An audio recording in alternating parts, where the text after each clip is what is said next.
Sir, you're charged with especially aggravated kidnapping. You're also charged with aggravated assault, and you're charged with theft of a firearm worth less than $2,500. You're talking about stuff that is not relevant. Hello and welcome to the Court of Public Opinion. I am the Recovery Addict, and boy do I have a case for you today. Why is the dog chewing on this guy? I think they have got the wrong guy They there. got the wrong guy, and the dog was biting him. He roughing him up quite a bit. There's a lawsuit. This police unit is trying to box him in, but instead he just crashes into the tree. And away he goes. But let me widen out. I don't know how far this will take him. Yeah, he's basically cornered. Wow, look at this. Off the road and onto the freeway. Oh my gosh. So he is on the freeway, going wrong side of the road here on the 91 freeway, going eastbound in the westbound lanes. This car is smoking. I pray to God that the vehicles that are coming in his direction see this car coming at them and they're able to stop before we see a collision. All right, I just wanted to give you a little bit of a preview into what's coming, the chase that's coming. We're trying to put that together for you for tomorrow. Yes, that's the chase. We've got some incredible video, some incredible audio.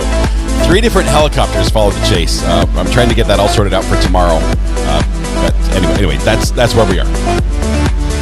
Okay, that music is really loud. Good morning, welcome to the Court of Public Opinion. I am the Recovery Addict. It's going to be a fantastic day. I already know it. We're already on the downhill slide into the weekend.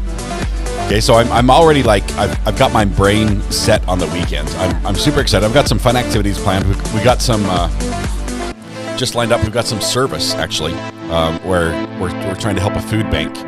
There's been a truckload of food that's delivered into a food bank. It's actually Beast Philanthropies that we're going to be able to help with on Saturday morning. So we're going to help Mr. Beast with his philanthropy side, getting the food boxed up to give away, because those guys are absolutely incredible. If you don't know Beast Philanthropies, first of all, it's Mr. Beast, the Mr. Beast channel on YouTube. He has a whole arm of a business. I don't know how you describe it. It's a whole enterprise that all they do is help people, and they do massive amounts of work, especially in this eastern North Carolina region. And the food that comes in, it doesn't sit there, it doesn't go to waste. It's like it comes in and then it goes out immediately. They're so quick at turning it around. So we're going to help with that tomorrow. We'll get to take a couple kids there to help box up some food. That's going to be exciting. Let's see. We have first thing this morning. I guess we have to celebrate all those who committed crimes over the last little while. And let's see. First, let's start with Britta. Let's start with Britta, because you were first in chat. Britta, congratulations being first in chat. I got sneaky on you guys this morning. Got a little sneaky and posted this, I think, live a little before 6 a.m. Eastern time. And Britta was awake. She's like, hi, I'm here. So congratulations, Britta. First in chat, you win the internet. Congratulations. You know what to do. You're a repeat offender. We love it. Thank you so much. Let's see. I think somebody also, where was that? Go back. Did I miss it? I did.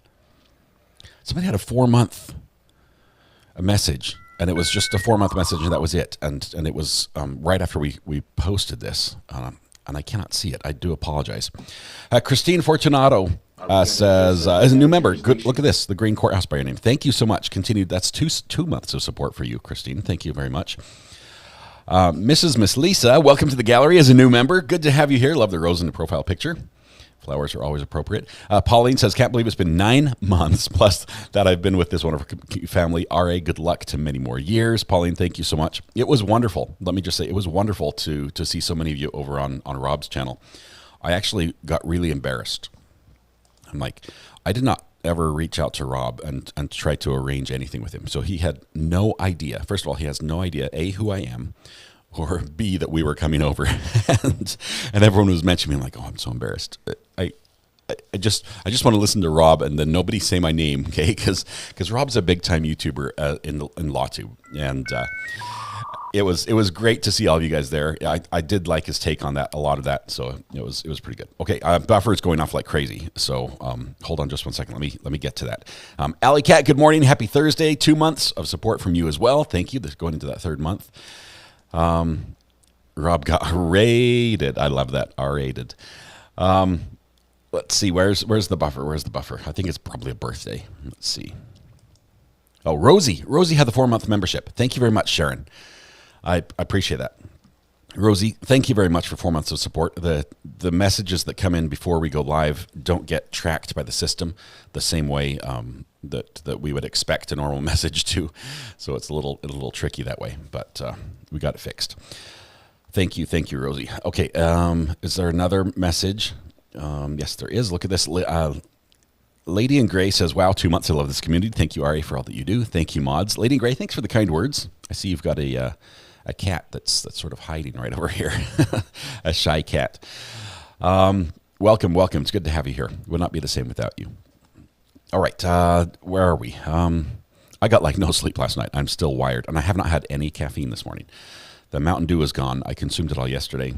I might crash this afternoon, but I'm just excited.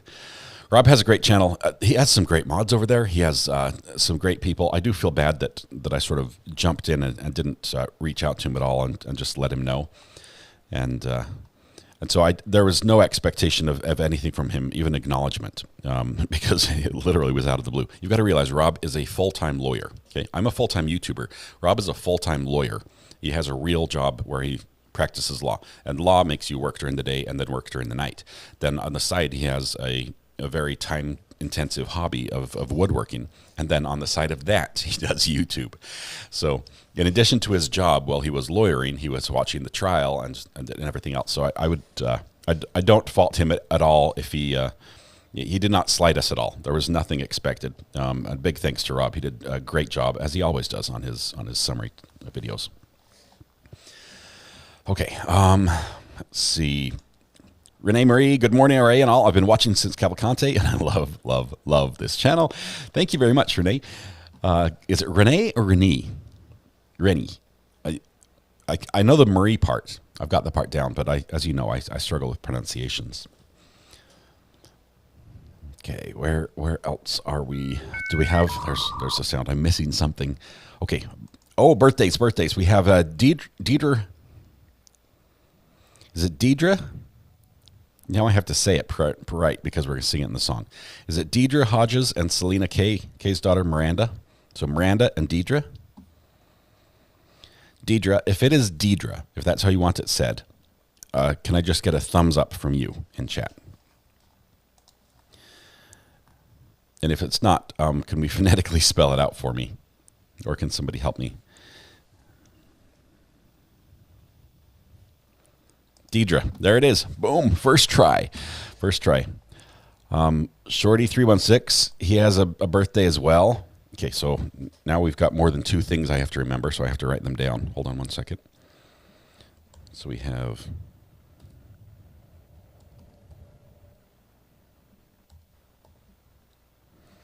Deidre, we have Shorty, and we have Miranda. Is there anyone else who has a birthday today that we need to sing to before court starts? Let's see. Renee Marie, welcome to the gallery as well. Look at that, brand new member. Thank you so much. I appreciate the support for the channel. Glad to have you here. 80s Music Man thinks he can sneak in, even in lowercase. Does not work. We catch him every time. Thank you for all those who grab him as he comes through the door and tackle him, so we can recognize him as he makes his entry. Let's see. Any other birthdays? Tomorrow's the 19th. Karen, your son's going to have to listen tomorrow. I'll sing to him tomorrow. Sorry, I'm getting chats that I wasn't sure if I needed to read immediately. Chris Carroll. Chris Carroll, is that this morning as well? Wow. When it rains, it pours. It's crazy here. Chris Carroll. We might have to do first names only here.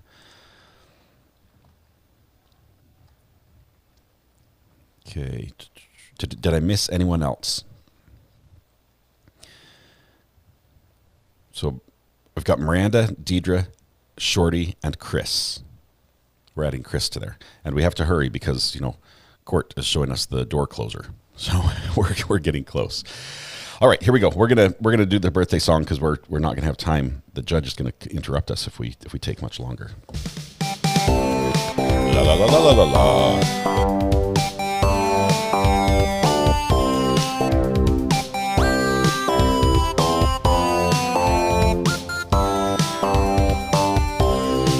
Happy birthday to you. Happy birthday to you. Happy birthday, Deidre, Shorty, Miranda, and Chris. Happy birthday to you. Deidre, Shorty, Miranda, and Chris, happy birthday. I hope you have an absolutely fantastic celebration of your achievements in life and everything you've accomplished, even if it's just survival. That is something to be to be celebrated on its own. There are many places you can celebrate today, including Denny's, where you can probably get like a free pancake or a side of eggs or something if you tell them it's your birthday. Or maybe they'll just put a birthday candle in your pancakes if you go there. I'm not sure. Honestly, I don't think I've ever been to Denny's on my birthday. I just heard it was a thing. But I'm privileged that many of you are choosing to spend your birthday here with us. Hopefully we can make it a wonderful day for you. And thank you so much for letting us enjoy this special day with you. Canadian Thanksgiving weekend as well. Yes, I heard somebody's, what is Holly? I think Holly. I'm pretty sure I read earlier in chat that Holly is invited all of us to her house. She's making Thanksgiving dinner for a big meet and greet. Is that, Holly, did I read that wrong? Is that what I said? Is that what you said? Oh, man. Happy birthday to everybody. If I did miss somebody who has a birthday, I do apologize. Hope you have yes, Holly Mack says, yes, it was me. All right. There, you heard it from Holly herself. Meet and greet at Holly's house, Thanksgiving dinner in Canada. We might have to just make a quick trip. Get your passports ready. All right. We are almost ready. We're not in Admiralty Court anymore. We are, interestingly, at a door closer, which is an interesting shot. I mean, it's in focus, which is good, but okay. Canadian Thanksgiving always confuses me, says Mary Jane, but not really Sarah, or really not Sarah. I think is there anything we forgot to do? Seems like I'm missing something. Did we talk about the podcast? Are you going to address subject matter jurisdiction? I didn't do that, but we're not going to do that right now. Did we talk about the podcast? My wife is going to be on the podcast tomorrow. We want to do a panel discussion with media, and I have not done any preparation on this. Is that correct? I need to talk to Amber about this. I missed the roll call. Oh my goodness. We have 810 people in here right now, just wandering in. 822 now, 828. It's climbing rapidly. There's no way I could even read your names fast enough. But I missed who owns the internet. Britta Aller came in first, about 550 this morning to win the internet. Good to see you, KKD, as well. What else was there? Yes, Mrs. RA is going to be on the podcast, and she's really nervous. Okay, she doesn't know. First of all, it's very big shoes to step in to fill Thomas's place on the podcast. Because if you don't know this, if you didn't know this before, you will tomorrow. Thomas makes the podcast happen. He's absolutely incredible that way. He is such a huge part, not just on on screen and talking and keeping things running and smoothly transitioning, but in all the background of the preparation. It's all Thomas. I cannot stress this enough. Thomas is the podcast. Mrs. RA is filling in for Thomas, and she's super nervous. She has a ton of respect for Thomas. She doesn't want the podcast to bomb, but she needs your help with questions and things that we can talk about, Mrs. RA and I, that would interest you. Oh, no, it's time already. You seated everybody. Let me get the computer going. EASSWORD 123 enter. I swear that's his password. I mean, I feel bad for outing him, but I think that is his password. It's password 123. Anyway, we're gonna need you to be at the podcast and watch, and we need your interactions. We need your questions. And it can't just be case number give us all your recipes. 2018 CA 5321 Jack Kowalski, etc. et al. versus Johns Hopkins Children's Hospital. Let's go ahead and take appearances, starting with the plaintiffs, please. Greg Anderson, Nick Whitney, on behalf of the plaintiffs, the Kowalski family. Howard Henry, Your Honor, with Ethan Shapiro, Pat Crowells, and David Hughes on behalf of all Children's Hospital. Taking it easy. All right, Sharon. Now, congratulations on the Yellow Courthouse. Jury's 6 months. Be coming awesome. in about 15 minutes. Let's talk scheduling for next week. This is important. Somebody has to take some notes here. Kind of looking at the plaintiffs as to what you think we should be doing next week as far as our schedule. I'll take notes. I got it. You guys just sit there. It's fine. Are you looking for certain witnesses or just what we're thinking in terms of live testimony? What's the question, Ryan? Well, my first question is thinking about what days we're going to be here next week. I didn't know if there was any issues that we needed to accommodate. We have he just one looks right at issue, which Mr. is Anderson our for that. Pediatric child abuse expert, Dr. Newberger, as we mentioned, is in the hospital. We're hoping that will resolve. We don't know, to be perfectly honest. So that may throw a wrench in things. Other than that, I don't know that anybody else is flying in. Well, are we going to be here on Monday? Let's start. We're going to be here on Monday, and we will have substantial testimony, likely Maya Kowalski. And then we Monday also is Maya. have Wow. some experts that would probably come in later on in the week. We'll probably have Joe Corcoran, who is one of our liability experts on hospital administration. We will have Dr. Bifulco, Stephen Bifulco, who is I believe he's both a physiatrist and a PhD in something. In any event, he did the life care plan and much of the damages. We also have Dr. Timothy Brewerton, right, psychiatrist. He will likely be sometime Wednesday. And then also our physical therapist. We have 5 or 6 experts that are going to be here. Okay. Okay, So let me just, sounds like you might be resting towards the end of next week. We hope to. We hope to. It's our goal to rest by the end of the week, by Friday. What happened, Mr. Anderson? Jennifer, let me get to that in just a second. I know you mentioned several times, but I haven't tracked. Are we off any days next week? Is the jury been told we're off any days next week? Well, I don't think we have announced any days off for next week.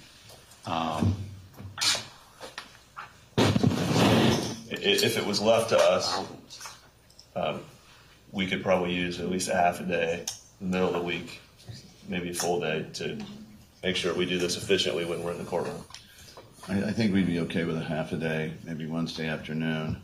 The other thing we're looking at is to cut this down because we're halfway through our hours. And so they're at 24 and a half hours. Streamline this case as much as possible. We'll have a few more video depots to play, depending on whether our expert, one of our experts is actually able to show up. And then we will have some experts from some of the defense witnesses. The point being, I think the decision maybe the court's looking for is arguments on DV. And if we could do it so that we could finish by, say, Friday morning, we would try to leave some time to get.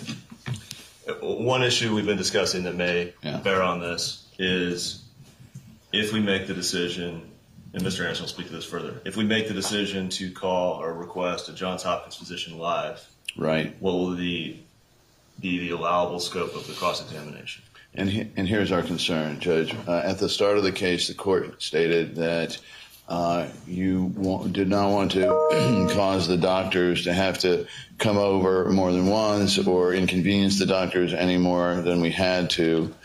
Our concern is that at this stage of the case, with the narrowing of the issues, we need to put on just very short snippets of 3, 4, and possibly 5 doctors.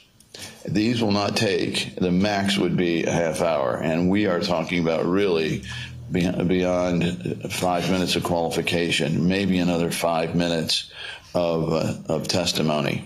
There's specific points, things that they had said in the record we wanted to put in.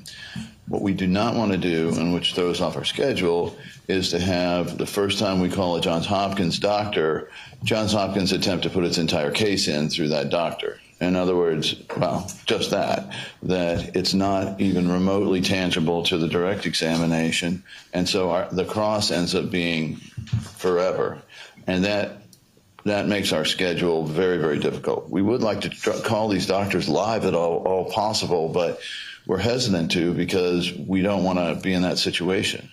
Where, instead of planning to get them on and off completely within 40 minutes, 30 minutes, now it's 2.5 hours. C. Morales, thank you so much. 5 months. Appreciate you. Well, let's address that specific issue first, and then we'll more generally. Judge, we're perfectly willing to produce these doctors for testimony, providing we've got enough notice, but having to bring them down twice is going to complicate matters tremendously, particularly if we have to do it within a 2 or 3 week period of time. We are not looking to belabor any doctor's testimony, but if a doctor gets asked something from their deposition out of context, it needs to be explained. And we would like to explain these doctors' actions to a reasonable extent.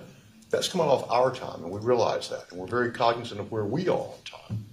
So I can tell counsel that nothing that we do in that respect will be unnecessarily elongated or delayed, but I don't want the doctor put up there and ask 1 or 2 questions completely out of context, and then howls of anguish go up about the scope of cross-examination. And sorry. Howls of anguish. From our point of view, everybody up here knows about trial lawyering, and we understand that it's necessary to explain. It's just some reasonable relationship between the amount of time we have on direct and the amount of time on cross is what we're looking for.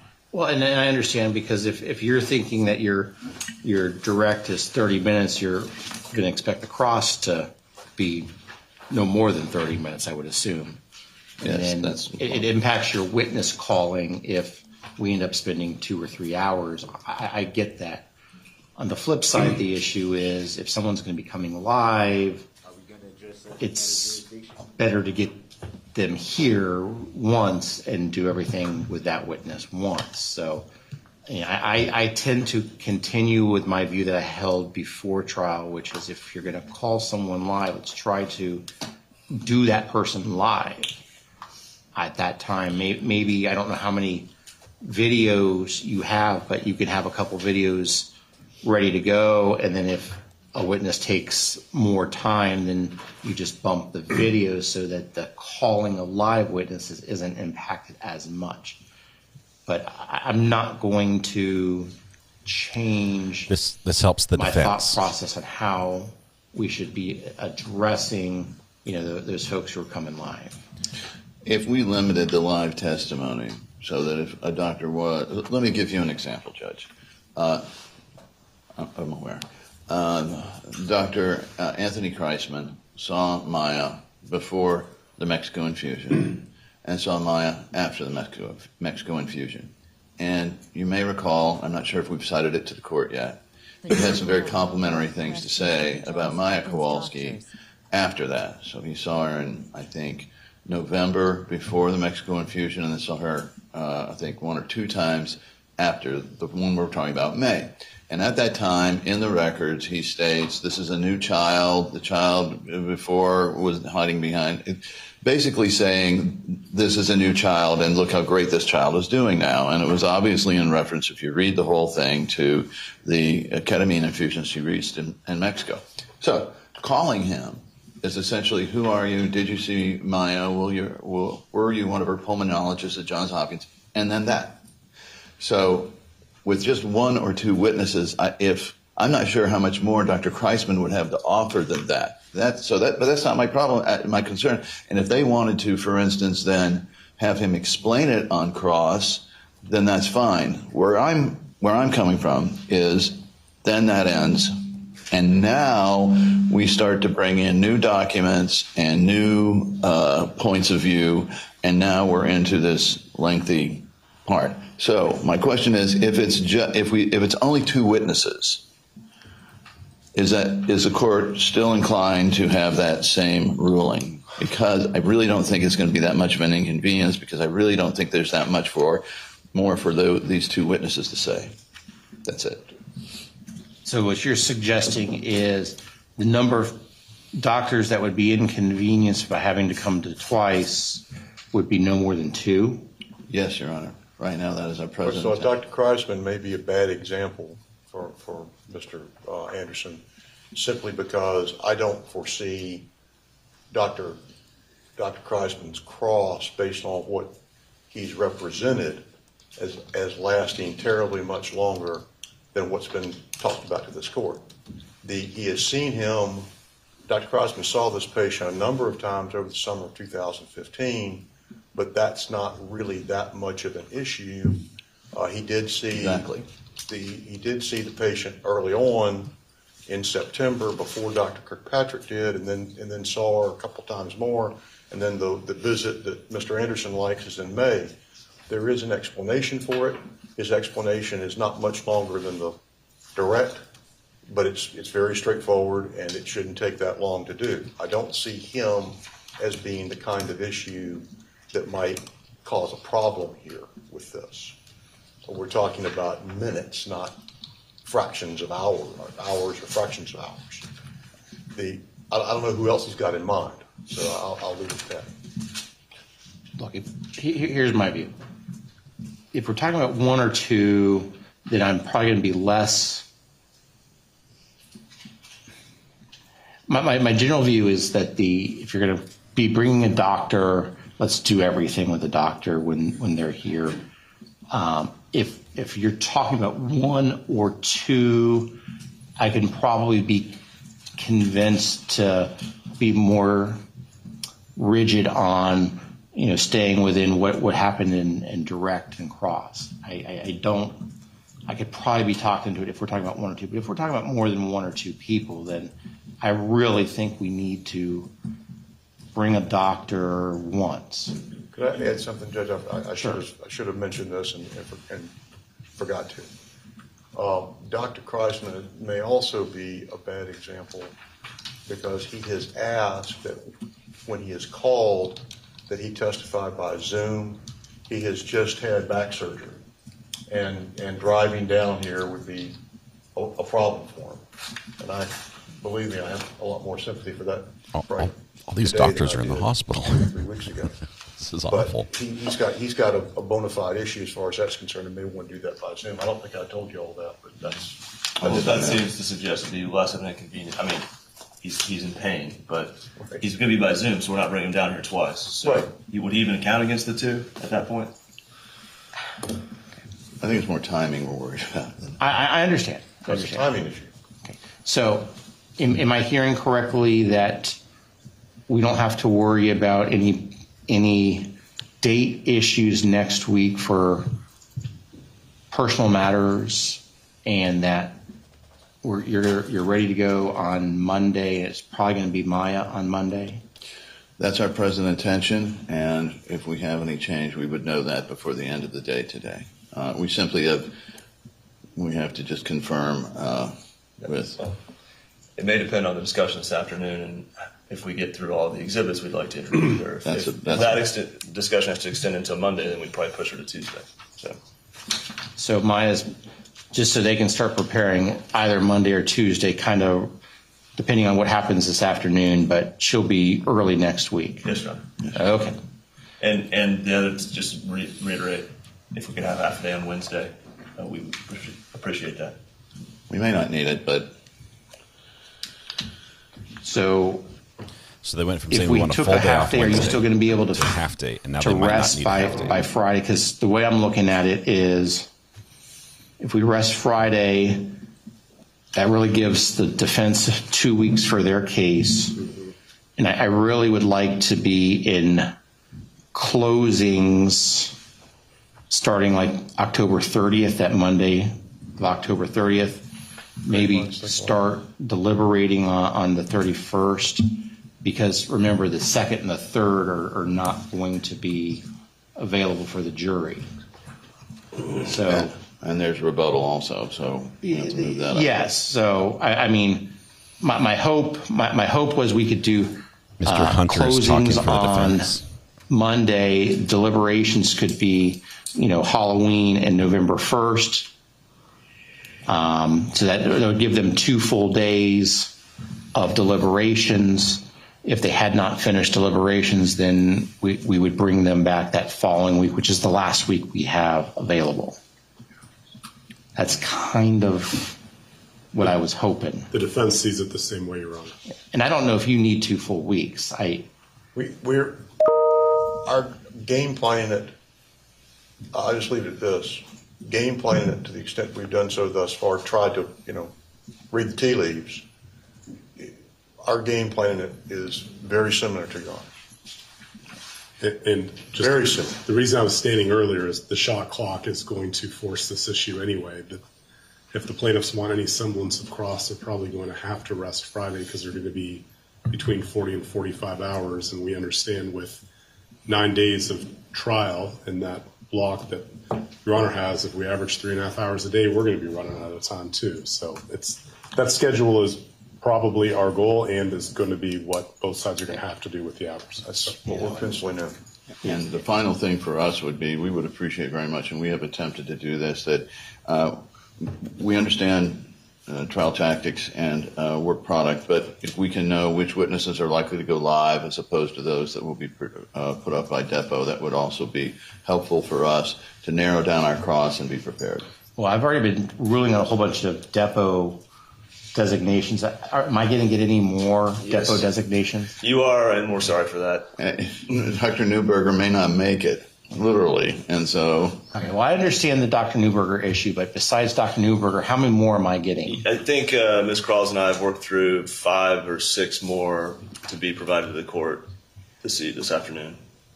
Yeah, we've given 4 or 5 to you, but I haven't seen objections filed or anything, so we haven't submitted them because... Okay, but we'll get that done this afternoon on both sides. Okay. And we're sorry. It is what it is. Just to the plaintiffs, because we heard Bifulco's coming, if he's going to be testifying on anything other than his old life care plan, we need that ASAP. We have not received an updated life care plan. If he's testifying on the life care plan, he gave a deposition, I can cross him on that. Plaintiffs have heard that. So. He's also going to testify about We damages. sent it over, but Dr. Bifulco's updated life care plan. We got a written report, but we haven't seen any type of life care You mean plan. calculations?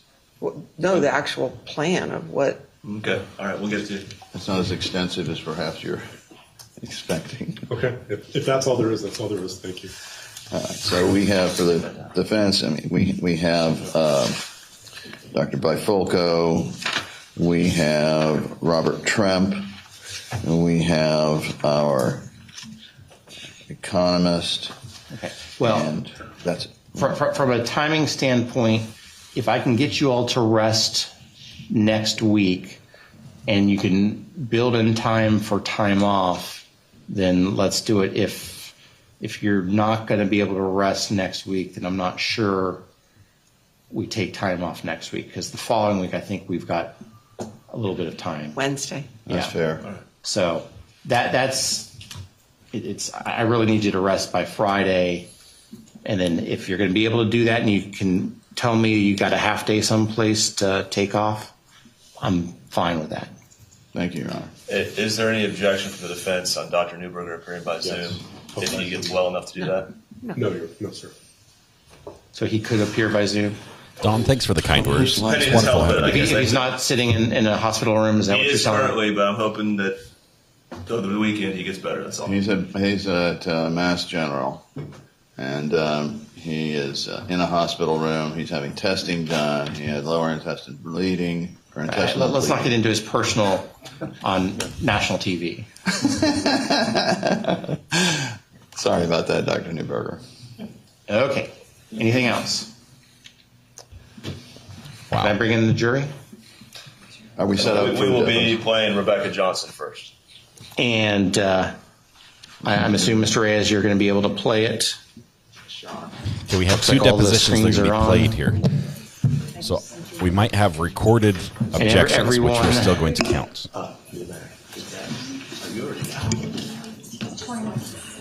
Yes. Sign or. Good work. We might also have an issue with a doctor who's on pain meds when he testifies. I wonder if that's going to be an issue. The one that has the back injury. It looks like just the children not here, just Jack here today for this these 2 depositions we're expecting this morning. This afternoon's all going to be argument. Do you want to practice it for a second to see if it's Outside the jury. Okay. The doctors we want from them. Are we ready to go? I'm going to do a quick audio test, Your Honor, so we don't do that to the jury in here, if you don't mind. Sure. Haley's comment. Will you raise your right hand, please, Ms. Johnson? It sounds. Okay, we're good. We've got good audio. Haley's comment. I did follow what they talked about. It looks like Monday or Tuesday we have Maya Joe Corkin is a liability expert on hospital administration. He's coming up. Stephen Bifoca is the guy who did the life care plan and damages. Timothy Brewerton is a psychiatrist, possibly may Wednesday. May I display just this screen, or do you want me to take that down until they show up? Wednesday may be a half day. Thank you. They've got Robert Tremp, who's coming up. I don't remember what Robert was, and also they've got an economist. So that's basically how the rest of this goes. Plus, they may have a couple doctors, very quick doctors from Johns Hopkins. So that's what we're expecting next week, and then basically the plaintiff should rest next week if all goes according to schedule, which I don't think it will, but. And they're not using up all their time, because some of their time that's allotted to them is used for crossing defense witnesses. So if you run out of time, you can't cross. In a civil case, it's bizarre. It's weird, but yes, you have to do time management. It's like game management, time management in football or something. You really need to know where you are on the field and know how much time you need to do things that you'll have to do, and if you run out of time, it can really cause major problems. Okay, members of the jury, I want to confirm while you were away, you did not discuss this case amongst yourselves. You did no investigation and received no information. Is that all correct? And since you were last here, has anyone approached you about this case? No. And since you were last here, have you seen any media accounts of this case? Thank you very much. Now, let me tell you, this morning, you're going to see 2 different depositions. We're going to take a break after the first deposition, and then you'll have the second deposition later on this morning. The deposition is sworn testimony of these 2 witnesses that was given before trial, and it will be presented to you this morning. You are to consider and weigh this testimony as you would any other evidence in the case. And with that... Oh, look at the mood lighting. Are you ready for this? Check this out. Check this out.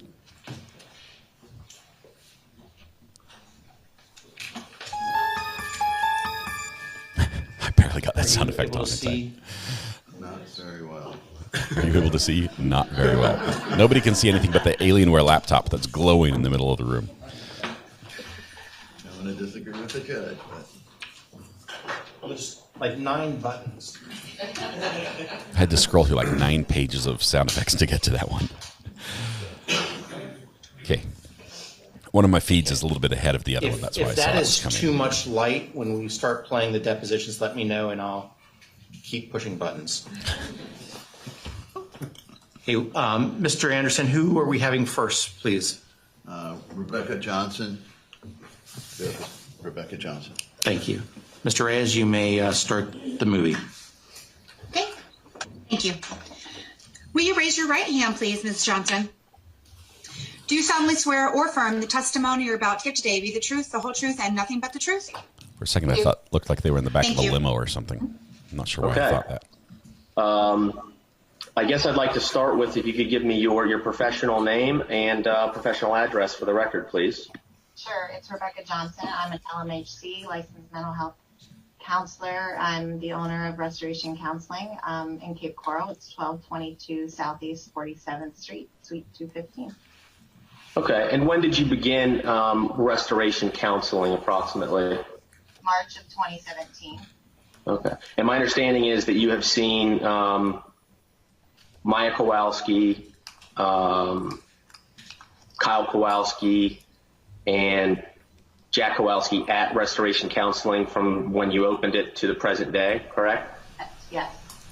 And my understanding is you've recently had some visits with Maya and Kyle as recently as November of this year. Is that correct? Correct. Prior to Restoration Counseling, where did you work? At Eagles Wings Counseling Center. in Venice. And how long were you at Eagles Wings Counseling Center? I was there 3.5, 4 years. Okay. Well, and approximately when did you start at Eagles Wings? Hang on, we're trying to get my picture moved. Give me just 1 second. Probably February 2014-ish, somewhere around there. That's when I graduated with my degree. So I started my internship with them. Okay. Well, let's talk about that. Can you give me the benefit of your education and training, starting from the time that you graduated high school and moving through all degrees and education obtained through to the present day? Okay. I graduated. You want the date of when I graduated high school? You can approximate it. It's fine. Like I told you, it's not a memory contest. I graduated high school, and then I graduated with my 4-year degree in 1998, psychology. And then I went back to get my graduate degree in 2011. So you went back to get your graduate degree in 2011? Right. I didn't do my undergraduate and graduate consecutively. I had quite the gap there and decided to go back in 2011 for my Fair enough. Understood. I did the same thing with my law degree. In the period of time I went to law school, before law school I was a teacher. What did you do in that gap between 98 and going back in 2011? I actually worked in finance and Okay. Mm-hmm. What kind of finance? I worked in bookkeeping. I worked for a couple different companies through that 20 years span-ish. Human resources as well. Okay. What was your 4-year degree in? Psychology And where did you obtain that 4-year degree? at Malone College in Canton, Ohio. Okay. And you worked in bookkeeping up until you went back to get your graduate degree in 2011? Yes, correct. Where did you go get your graduate degree? At Walden University. It was an online program. And where were you when you were doing that online program? I was here in Florida. Okay. Where is Malone? Malone is in Ohio, Canton, Ohio. That's where I was living. Okay. That's where I grew What up. brought you down to Florida? Just a change of scenery. Something new, Weather, I'm sure, played somewhat of a role. of course. Always does. And so how long was your Walden University online program? It was a 3-year program. Okay. And were you a full-time student? Yes. And when you say online, was there components of it that was in person and components that were digital, or was it all digital? No, there were components that were in person. We would meet for intensive trainings a couple times a year. Okay. And you said it was a 3-year program. Am I correct in understanding that you graduated in 2014? Correct. Okay. And what degree did you obtain upon graduating in 2014? A Master's of Science in Mental Health Counseling. Okay. And at that point, am I correct in assuming that with a master's, you can't just jump right into private practice? Is there some type of on-the-job type of training you have to do in order to obtain a licensed mental health counseling license here in the state of Florida? Yes, you need to register with the state of Florida as a registered mental health counseling intern and complete 2,000 hours of direct counseling, group counseling, in order to sit for your licensure exam. And at 2,000 hours, is that something that you completed between 2014 when you graduated with your MS and the time that you obtained your license in, I believe, October of 2016? Correct, yes. All right. In some of the paperwork that was provided from Eagles Wings, you're listed as a, quote, registered mental health counselor intern. Is that a correct description of what you were in terms of a licensure standpoint in 2015 and for a good chunk of 2016? Correct. What is the difference between an intern and a licensed mental health counselor? Sure, the intern is when you're registered with the state as an RMHCI, so registered mental health counseling intern. That is the span in which you're working towards your licensure, and it's all tracked through the state. Okay. And some of this paperwork, I also see like letters or notes that you would sign off on. There would be an individual by the name of Lauren, M-A-U-C-K, Lauren Mock. Looks like she's a master's in LMFT-QS at Eagles Wings. Who is Miss Mock?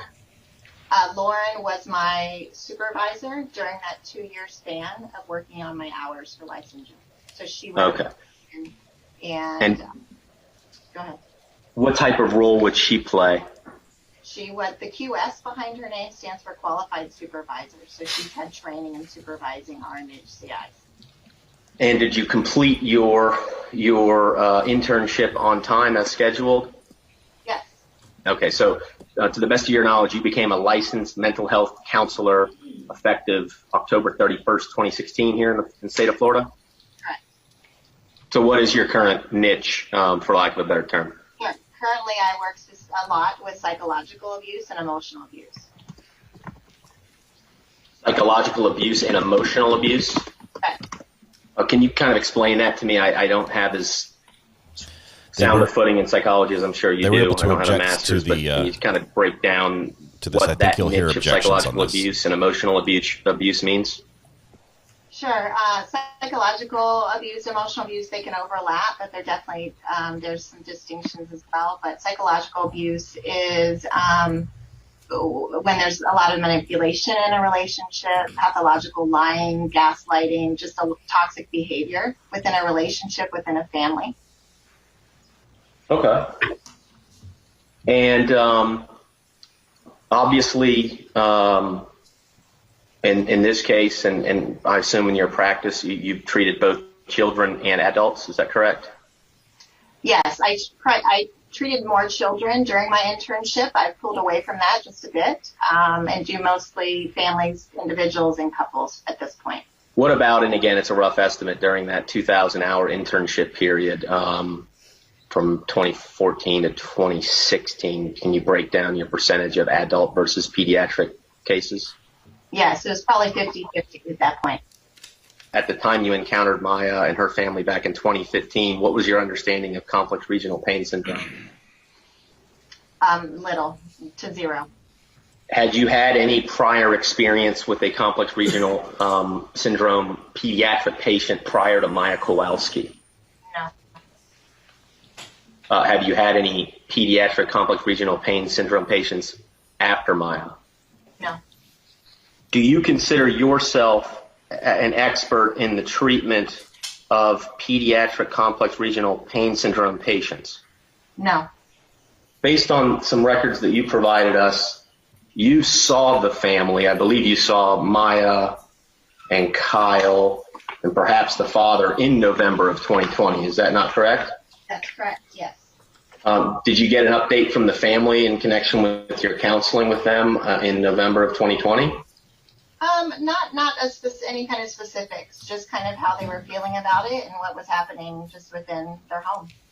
My understanding, based on looking at the records, is that you, in addition to providing services to Jack, Maya, and Kyle, you also provided some mental health services to Beata Kowalski. Is that correct? I saw Beata briefly, initially before her children came to see me. Can you please explain to me why it was that you initially cared for Beata Kowalski and that Mrs. Rogers later came to be involved? Sure.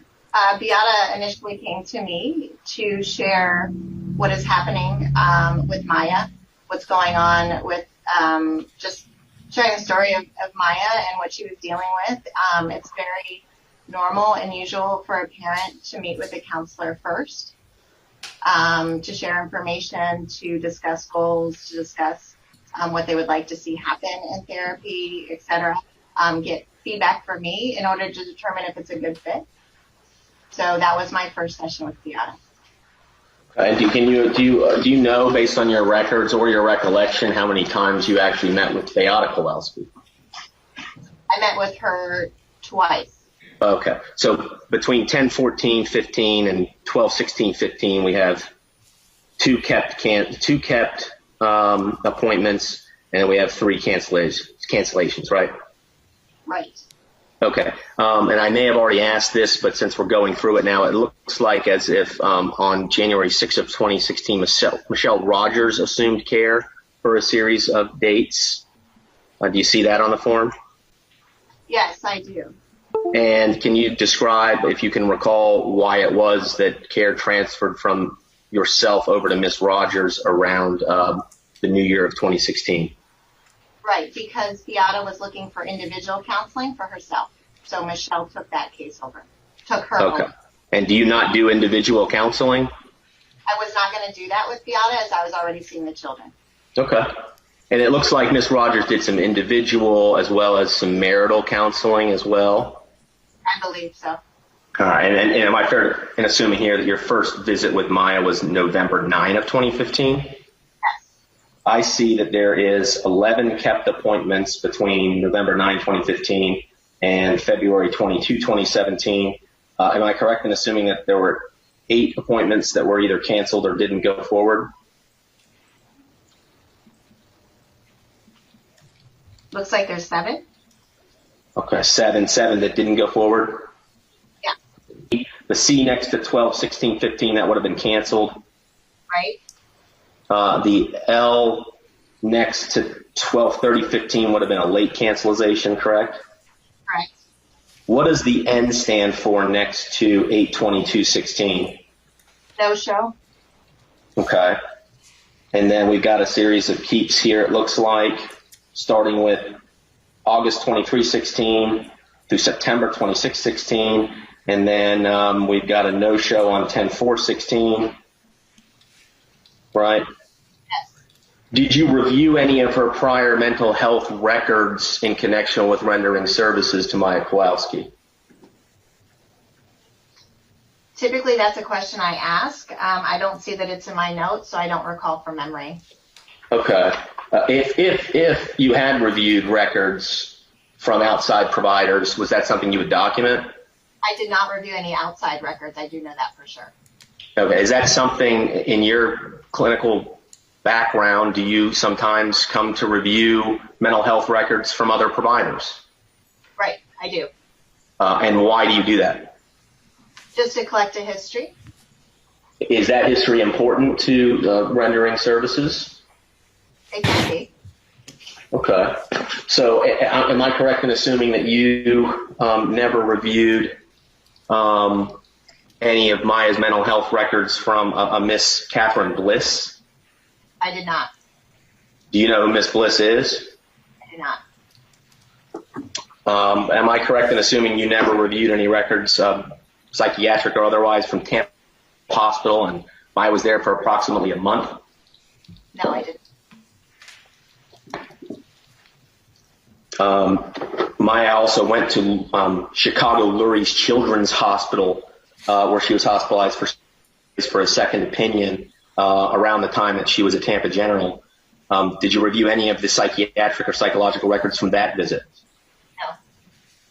No. And I think you said in your experience it is beneficial sometimes to review outside documentation from other providers? Can be.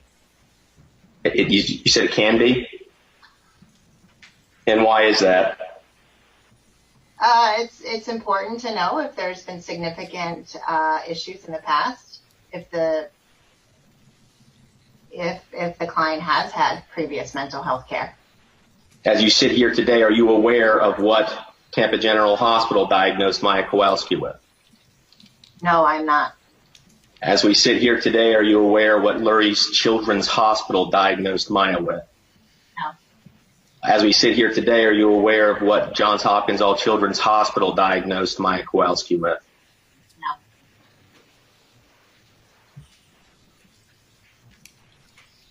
Sorry, let me back up.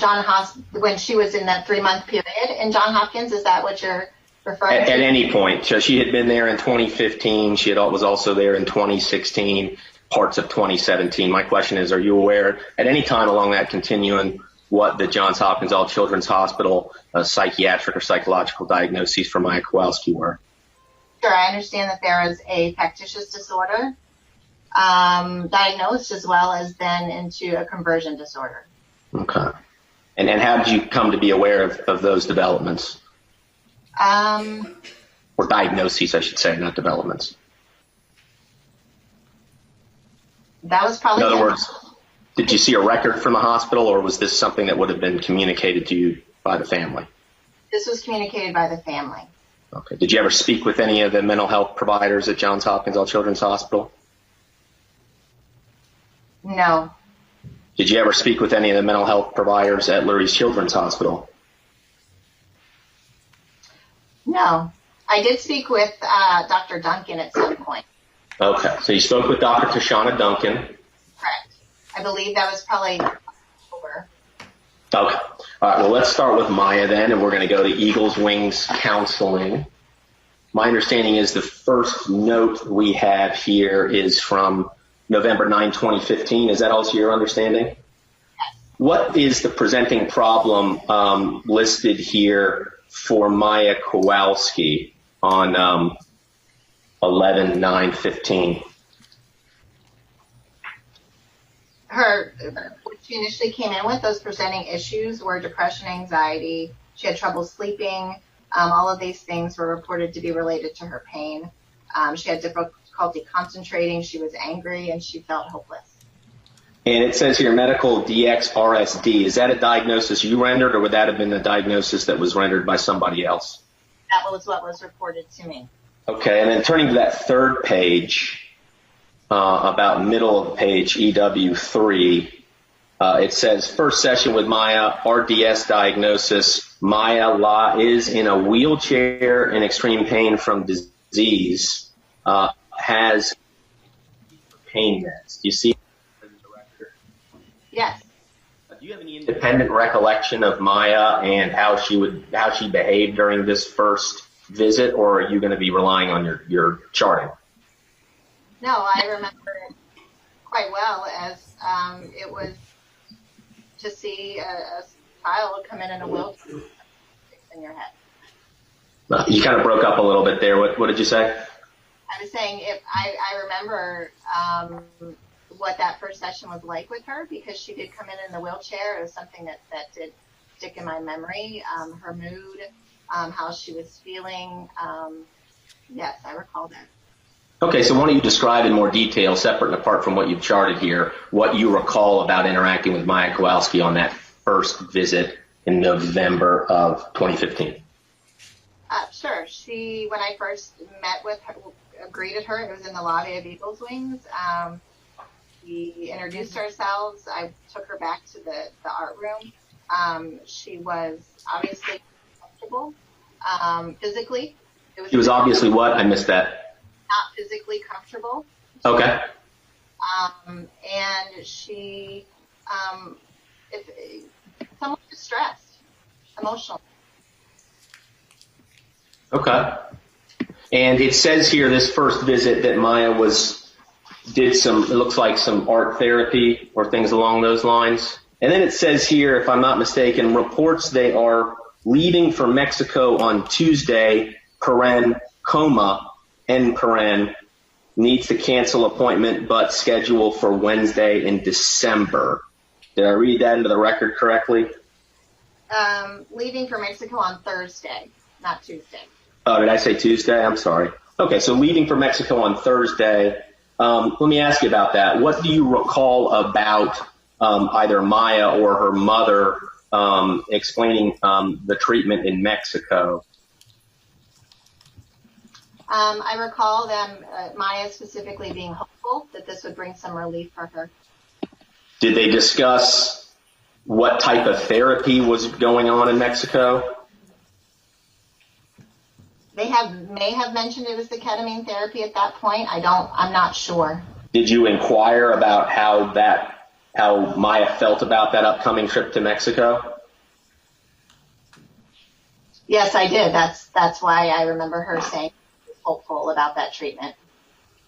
Did she express any other concerns about that therapy? Not that I recall. At this point, what was your plan as a licensed mental health counselor? What was your stated plan with respect to counseling services to Maya? My plan was to help her identify the emotions that she was feeling, the depression, find coping skills for the anxiety. So her general emotional health was our focus.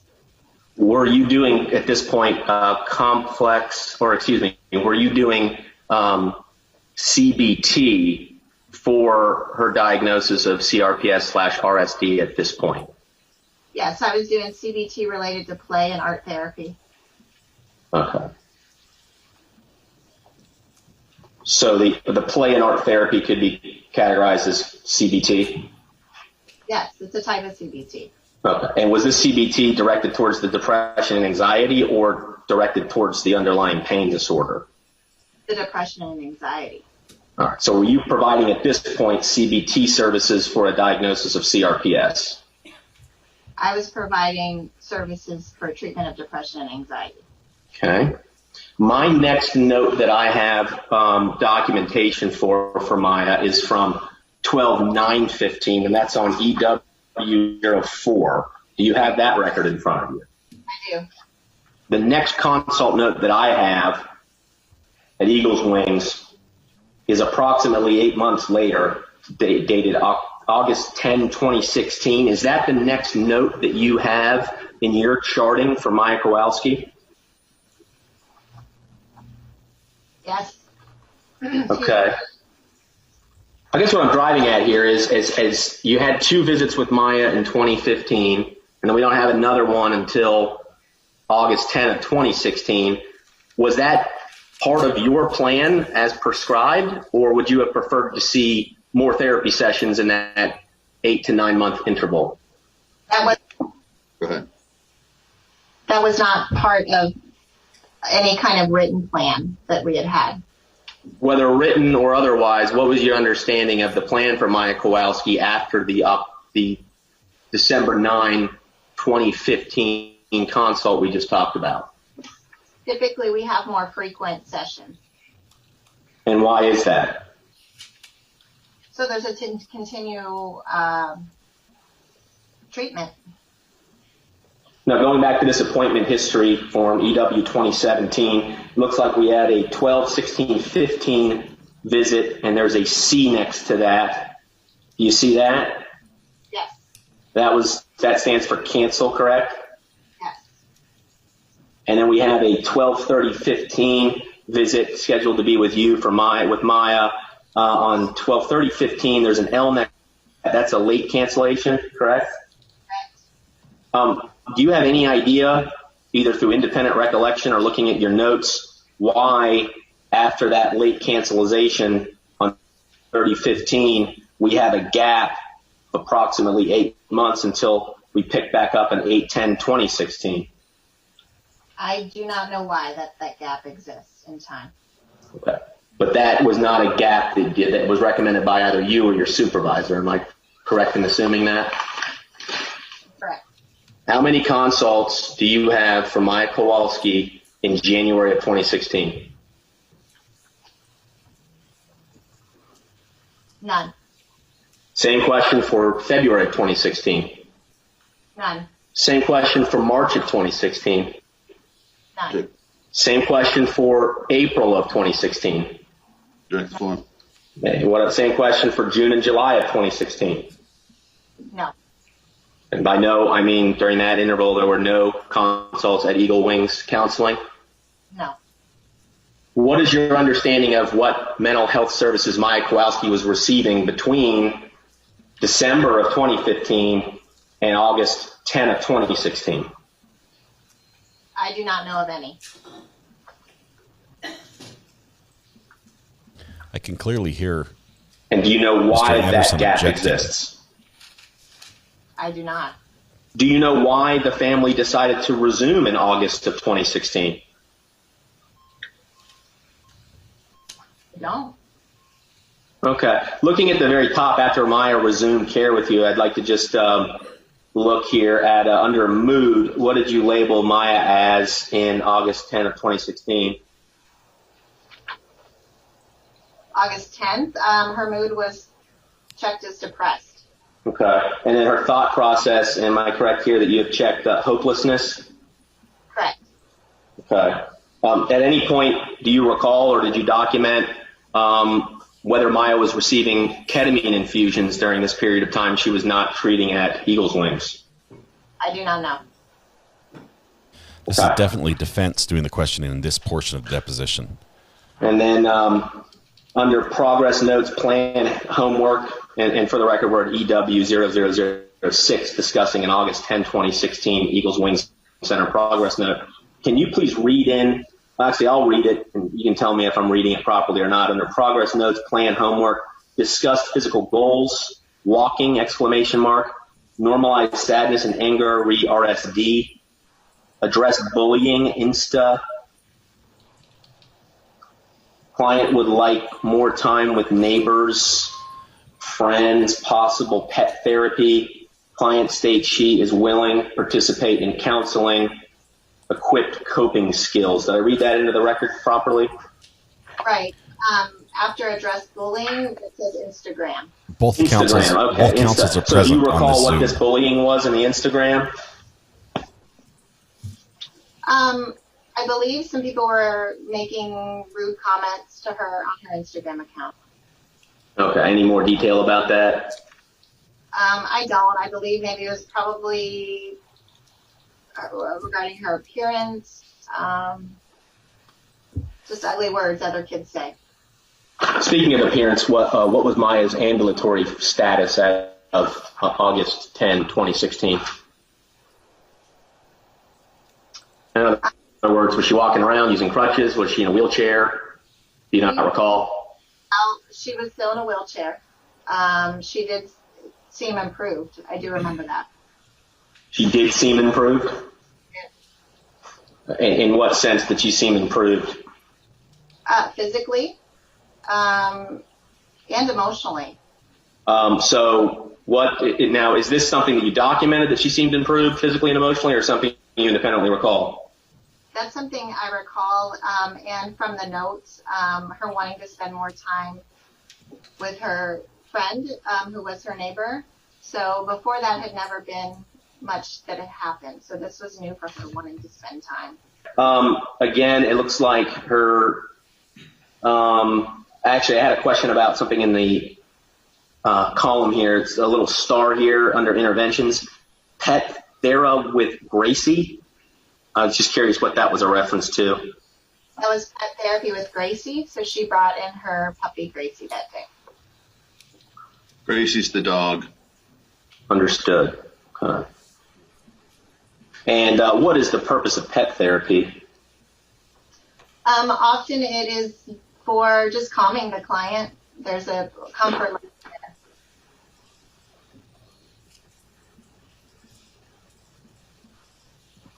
And then moving on from, well, in 9/13/16 at the bottom there, it says that the patient's currently feeling pain. Do you see that? At the bottom of September 13th.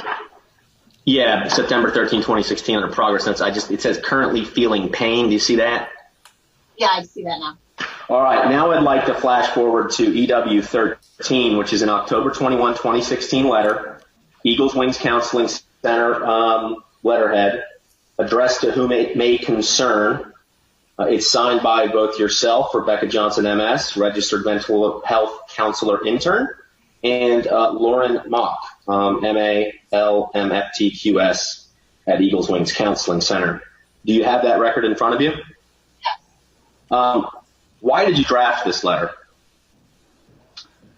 From what I recall, this letter was drafted during the time that Maya was at All Children's Hospital, and her parents asked me to give a summary type of letter for her care. Do you have a specific recollection of being asked to prepare this letter? I have a recollection of it's either Beata or Jack calling me about this, asking me to do this. What do you recall about that conversation? that she was in the hospital, that things were not happening, that she was not being permitted to leave the hospital, and they were wanting some sort of information about our treatment plan, our treatment sessions. And what did Jack tell you? Jack told me that there were some abuse allegations and that there were investigations happening. And do you know who was doing the investigating? DCF. Did Mr. Kowalski, when discussing this letter with you, give you any details about the allegations of abuse? Yes, he told me what was happening as far as what they were accusing Beata of and what Maya was experiencing at the time. And I was happy to offer what we had been working on and what my care had been for her. And it looks like here in the record it says, quote, or in this letter from October 21, 2016, quote, most recently I have been treating Maya for depression as a result of her physical limitations of RSD, as well as the distress she feels because of her current circumstances, which include school and social settings, end quote. Do you see that? Is that a fair and accurate description of what you had recently been working with Maya Kowalski on? Yes. All right. I will move on from there. And so that gets us through Maya Kowalski through 2016. I think it would make sense now if we go through what we have here for Beata in 2015, if that would work for you. Okay. And in connection with providing services to Beata, I know Michelle Rogers handled several of those sessions.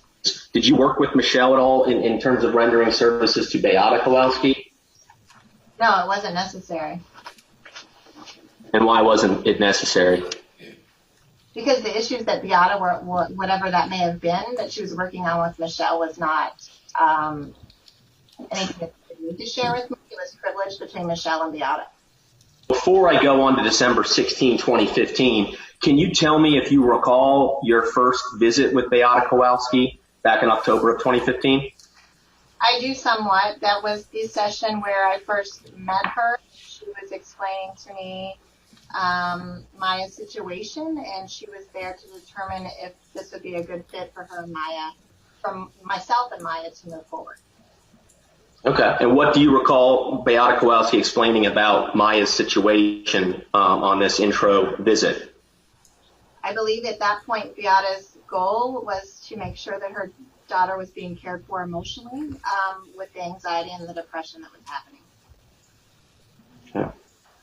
And in terms of Beata Kowalski, it looks like she was scheduled for some individual therapy, which it appears as if that happened on October of 15 and then December 16, 2015. What were the individual counseling reasons that Beata Kowalski was presenting to you for? Yeah, that would have just been following up regarding her daughter. Okay. So in terms of providing individual services to Beata Kowalski, were you rendering mental health services to Beata Kowalski separate and apart from her daughter Maya? So can you explain to me what an individual counseling session involving a parent is, the counseling for that person's child? Sure. It's normal to follow up with a parent at some point during treatment in order to review progress, discuss what was happening in therapy. It's quite usual, quite normal.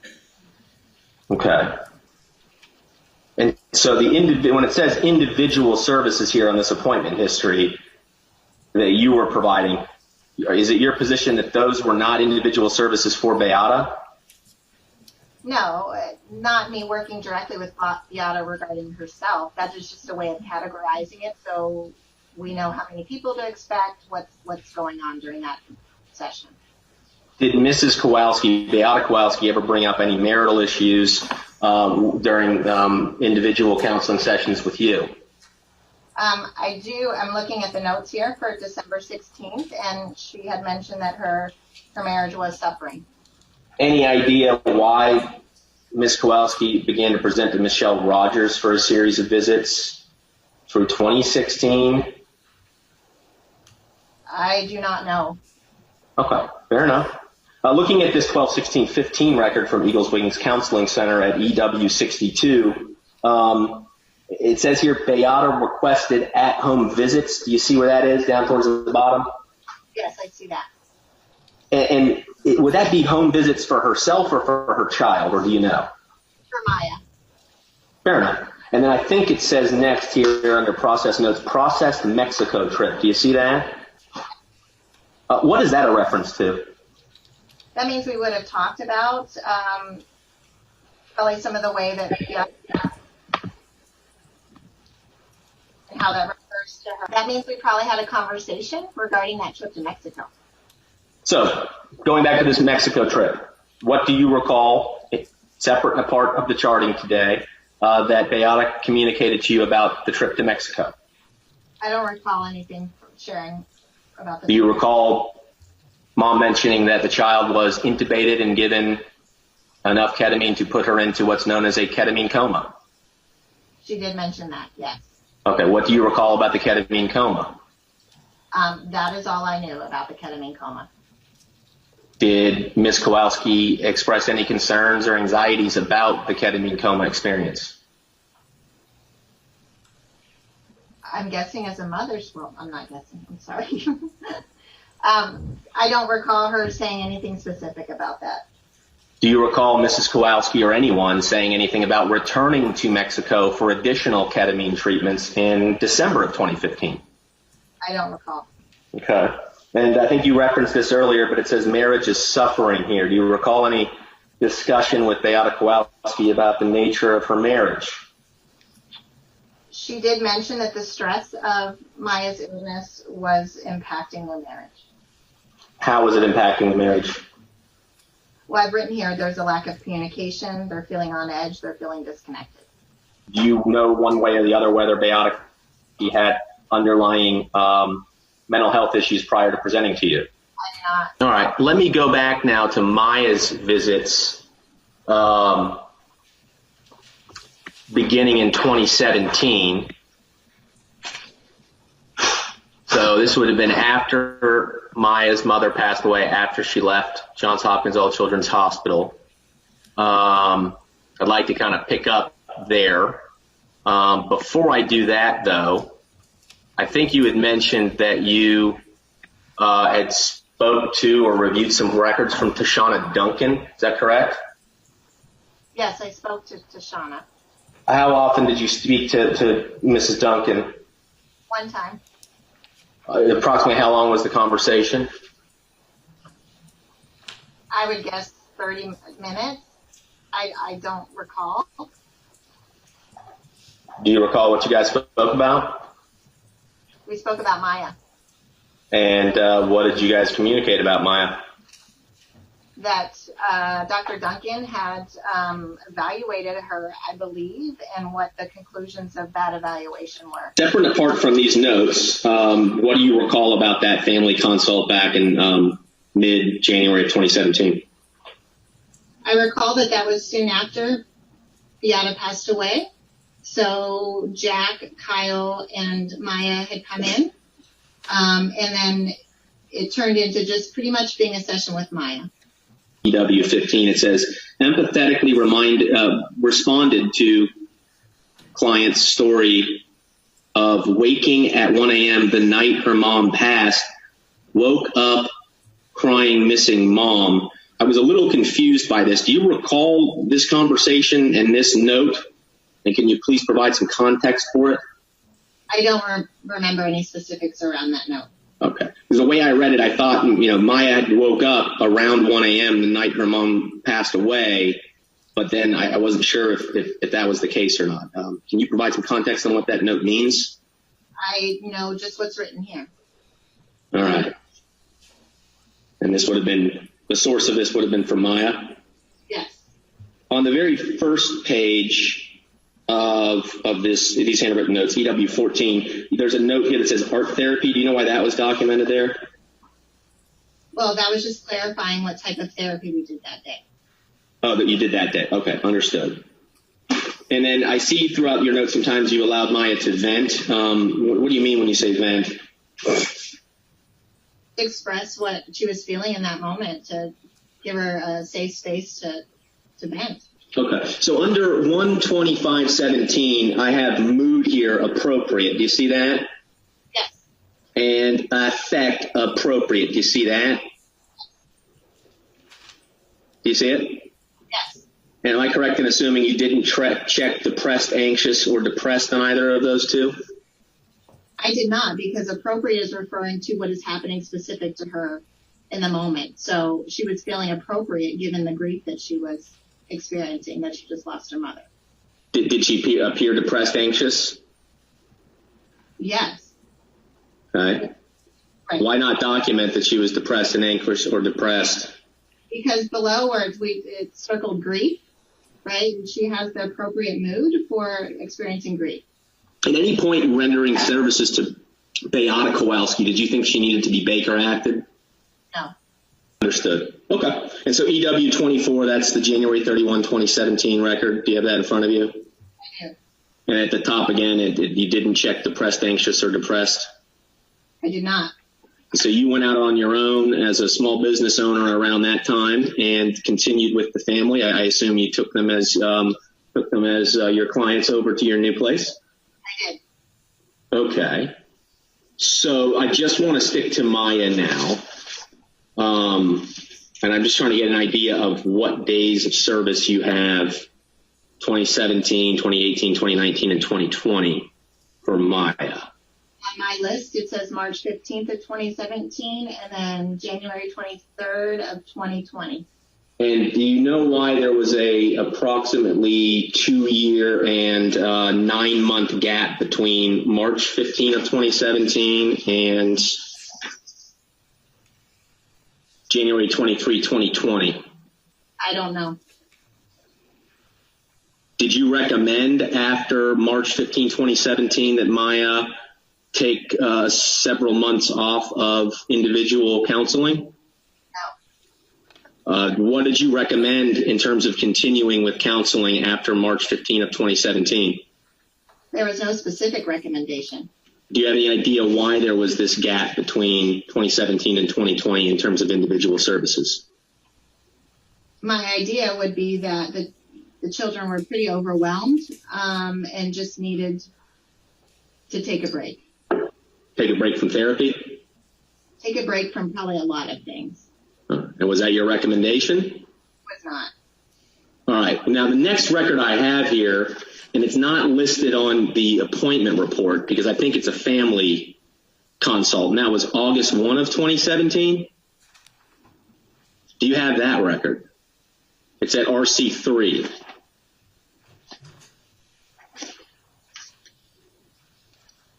And it says family in the upper right-hand corner, and you block some stuff up, but I can tell that Maya was there, and then I've got 2 black lines, and I would assume that's Kyle and Jack. They're blacked out. But do you have access to that family counseling note from August 1, 2017? I do. That's under Jack's records. Okay. And then at the bottom of progress notes plan, it says here, quote, doing well, connected to friends, community, Maya doing well, hoping to walk before school starts 8:14. Do you see that?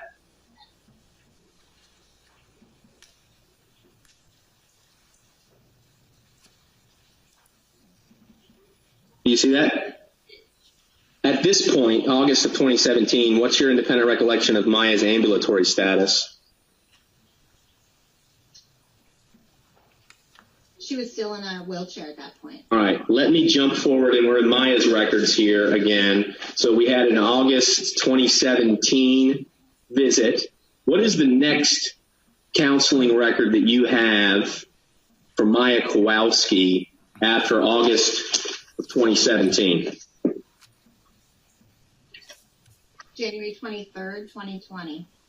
Do you know why there was approximately a 2-year and 4-month gap in resuming individual counseling services from August of 2017 to January 23 of 2020? I don't know. Did you recommend that gap in time in terms of counseling services? I did not.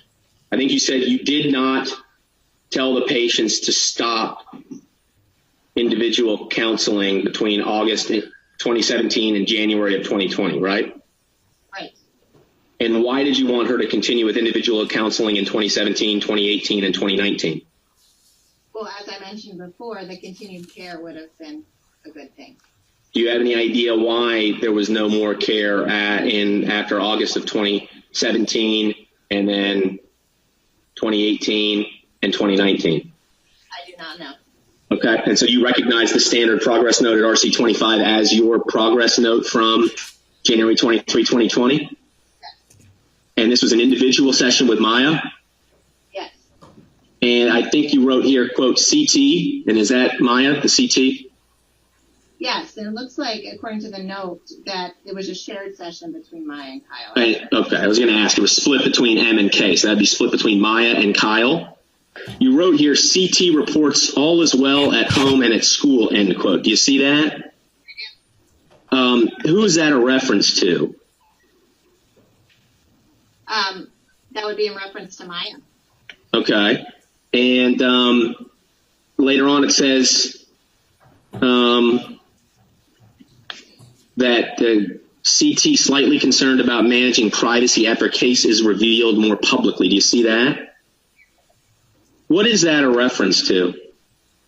I think that's just if, neighbors, family, friends, school. When you say case, what was Maya referencing there? This particular case. The lawsuit. Yeah. Okay. Do you recall at this point whether Maya was walking in a wheelchair, on crutches? Maya was walking at this point. Do you know at what point she began to walk? No. My next note, or Maya's next note that I have here is from June 11, 2020. It's at RC 26. Do you see that? Yeah. Okay, and you recognize that as a progress note from your mental health services you provided on that date? I do. Okay.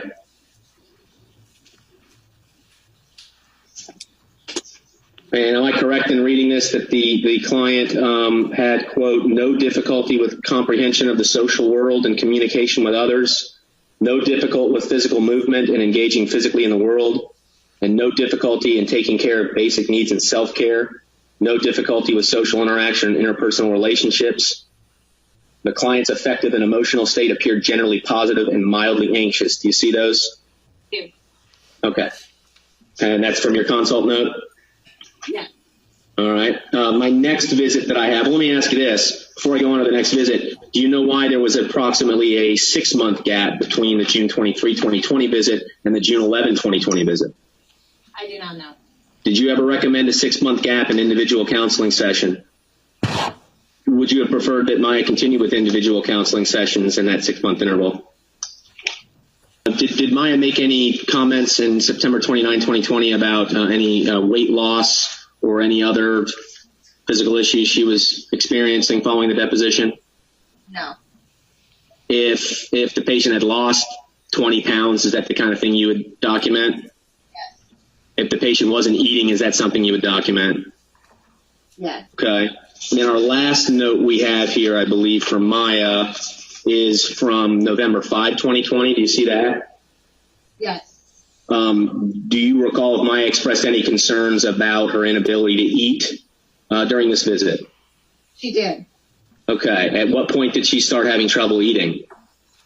I did not document a date for that, but as you can see in the psychotherapy note, we discussed her stomach issues. Okay. So when you say stomach issues, is that stomach pain or her inability to eat? Both. Okay. So what do you recall about Maya's inability to eat around the time of the November 5, 2020 consult? Just that she was uncomfortable. She had pain. She was very much trying to get rid of the anxiety and some of the fears, thinking that it was related to her stomach. It has been suggested that Maya lost 20 pounds between late August and as recently as October, November of 2020. Do you recall Maya losing approximately 20 pounds off of her frame? Those two sessions, the one in September and November, were video sessions, so I did not see her in person. Lighting was not ideal, so that would be hard for me to discriminate. Did Maya or her father ever express the fact that she had lost 20 pounds to you?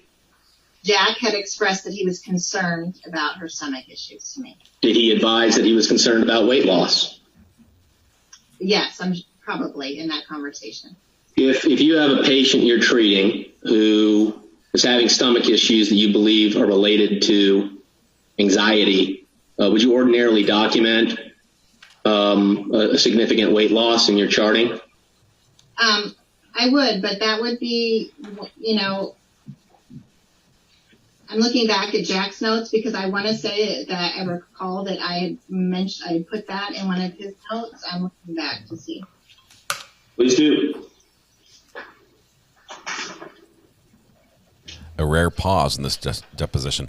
We believe this is the defense asking the question, so defense set up this deposition. I don't see it. Are there any scheduled or planned consults with either Maya, Jack, or Kyle coming up in the near future? I do not think we have anything on the calendar as of now. Are you recommending continued counseling services with Maya, Jack, or her brother? Yes. And with what frequency are you recommending continued counseling sessions? At least once a month. Based on your observation of Maya Kowalski in 2020, or when you actually physically were around her, how would you compare her condition in 2020 to the Maya Kowalski you saw in 2015 and 2016? Her condition has improved. During your most recent consult visits with Maya or the conversation with Mr. Kowalski, was any reference ever made to a relapse of Maya's CRPS, which is also known as RDS and sometimes also listed as RSD? No. If there had been such a relapse communicated to you, do you think that's something that you would document in your records? Yeah. There have been some experts retained by plaintiffs that have reached out to some of Maya's treating providers. Were you ever reached by anybody who was retained as an expert by the Kowalski family in this case to discuss Maya's situation? I was contacted by a gentleman, I don't recall his name, regarding the future of what it could look like for Maya as far as work. You're going to have to speak up on that one. I lost you, but I think you said you had spoken to somebody else whose name you didn't recall. Right, somebody I didn't recall in regards to Maya's her career, occupation, what that may or may not look like for her. Okay, so it sounds like you were contacted by like a life care planner. I guess so. Yes. Okay, and you don't recall this individual's name? Don't, not right now.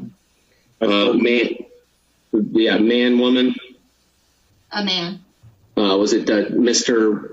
Santos Bifulco? Wow, that's impressive.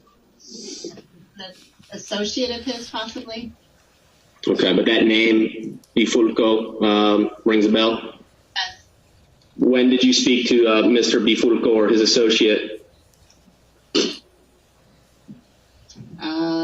Probably 3 months ago. What was, to your understanding, the purpose of that phone call? Just to get my insight on my future, I guess, what this could look like for her if she continues to recover. And what was your input that you provided to this individual? We also discussed continuing treatment, what would be probably necessary for her own psychological well-being. That was the majority of our conversation. Okay, and what recommendations about continued psychological care did you provide to this individual? That would be beneficial due to the PTSD, that she would have fairly regular check-ins with a therapist as the years go on. And when you say fairly regular, how regular are we talking here? I think it depends on how far out in the future we are. How about the next year? The next year, at least once a month. At least, so you would advocate for more than once a month or exactly once a month? 1 to 2 times a month. Would you recommend 1 to 2 times a month back in 2016? Yeah. Would you have recommended once or more a month in 2017? Yes. Would you have recommended once or more than once a month in 2018? Yes. Same question for 2019? Yes. Same question for 2020? Yes. Okay, so as we sit here today, I guess what I'm driving at is, as we sit here today, are you able to say after 2021 with what frequency Maya should have mental health counseling services? Can you answer? Just to clarify, you're asking me how often Maya should be in therapy in 2021. I think 2021, I think you said once a month or more. And then I'm trying to get an idea of after 2021, are you able, as you sit here today, within a reasonable degree of probability, project how many services and sessions Maya would need in 2022 and beyond? I would say once a month with some phone check-ins just to touch base. And for how long would you want those services to continue? 12 to 18 months after that. Understood. But when you were talking to Mr. Bifulco or his associate, did you predict the future with him? I pretty much gave him very similar answers to what I've shared with you. Fair enough. Probably did mention that there's going to be a lifetime probability of check-ins that she might need with the therapist due to her mother's suicide and due to the trauma that she's experienced. At any point, did anyone from Johns Hopkins All Children's Hospital contact you to discuss Maya's situation? I don't believe so. As we sit here today, you're not able to say when the next therapy session with Maya is? No, I have nothing scheduled as of now. Have you had a chance to review Beata Kowalski's suicide letter? No. At any point, did Beata Kowalski ever express suicidal ideations to you? No. And I think you previously testified you never saw a need to Baker Act her. Is that correct? I did not. Did you ever discuss with Miss Rogers the need to Baker Act Beata Kowalski while Miss Rogers was caring for Mrs. Kowalski? No, that's all right. Let me just, in keeping it, paying attention to the September 29th visit and the November 5th visit of this year, did you make any referrals of any kind based upon the interaction you had with Maya or Jack? No. And would it be fair to say, based upon your normal practice or routine, that in the event that you did believe that whatever situation presented itself, if a referral was in order, you would have made such a referral? Yes. Ms. Johnson, hi, it's Greg Anderson. I'm counsel for Maya Kowalski, the Kowalski family. On October 21st, 2016, you and signed by Lauren Mock, a letter to whom it may concern over at Johns Hopkins All Children's Hospital. And it looks like it was faxed there, and it looks like it was faxed also to Dr. Sally Smith. I had it sent over. I was just wondering, maybe Christina had seen it or you remember it. You just handed that to me. Okay. I'm going to mark that as Exhibit 1 here. You were asked to do this, as I understand it, by the Kowalskis. Correct. And the reason was given to you that they wanted the doctors involved in this to know about you, that you were in fact treating their daughter, and what some of your opinions were, right? Form. The letter also says you were dealing with Maya for depression as a result of her physical limitations of RSD, as well as distress because she feels, because of her current circumstances, including school and social settings. Was the inability to be able to be schooled of significance to Maya and her symptoms? Yes. Did you have an opportunity to observe the interaction between Maya and her mother, Beata, on multiple occasions? Them on those family sessions notated in the appointment records. How would you describe the relationship between Beata and Maya from what you observed? Seemed healthy. It seemed good. did you ever find in any of the time that you observed the Kowalski family together or apart any indications whatsoever that Bianca Kowalski was engaging in or was capable of engaging in abuse of her daughter? My answer is no. The times that you observed them together, would you, I see in your letter you say, each time Maya came to see me, I perceived nothing but love, care, and devotion towards her from her parents. Do you still maintain that opinion as to that relationship after all this time? I do. And you've had the opportunity to meet with Kyle Kowalski on a number of occasions since March of 2016. Has the death of his mother had significant effect on Kyle? Yeah. Can you describe a little bit for the jury what Kyle has gone through the loss of his mother in this traumatic manner? Kyle's been significantly impacted by his mother's death, as if any child his age would have been. Grief, sadness, feeling alone, all of it, for sure. Sure. It goes into, as it come to your attention that CRPS goes into remission and then can come out of remission a number of times in the victim's life. When Maya becomes victim again to the pain and discomfort and problems, physiological problems that arise from a relapse of the CRPS, will she, into your opinion, and to a reasonable psychological probability, require increased psychological and care and therapy to deal with the issues, sequelae that arise from it? Yes. Yes. Did you ever have anyone from Johns Hopkins Children's Hospital call you or email you or otherwise seek to speak with you about your care and treatment of Maya Kowalski?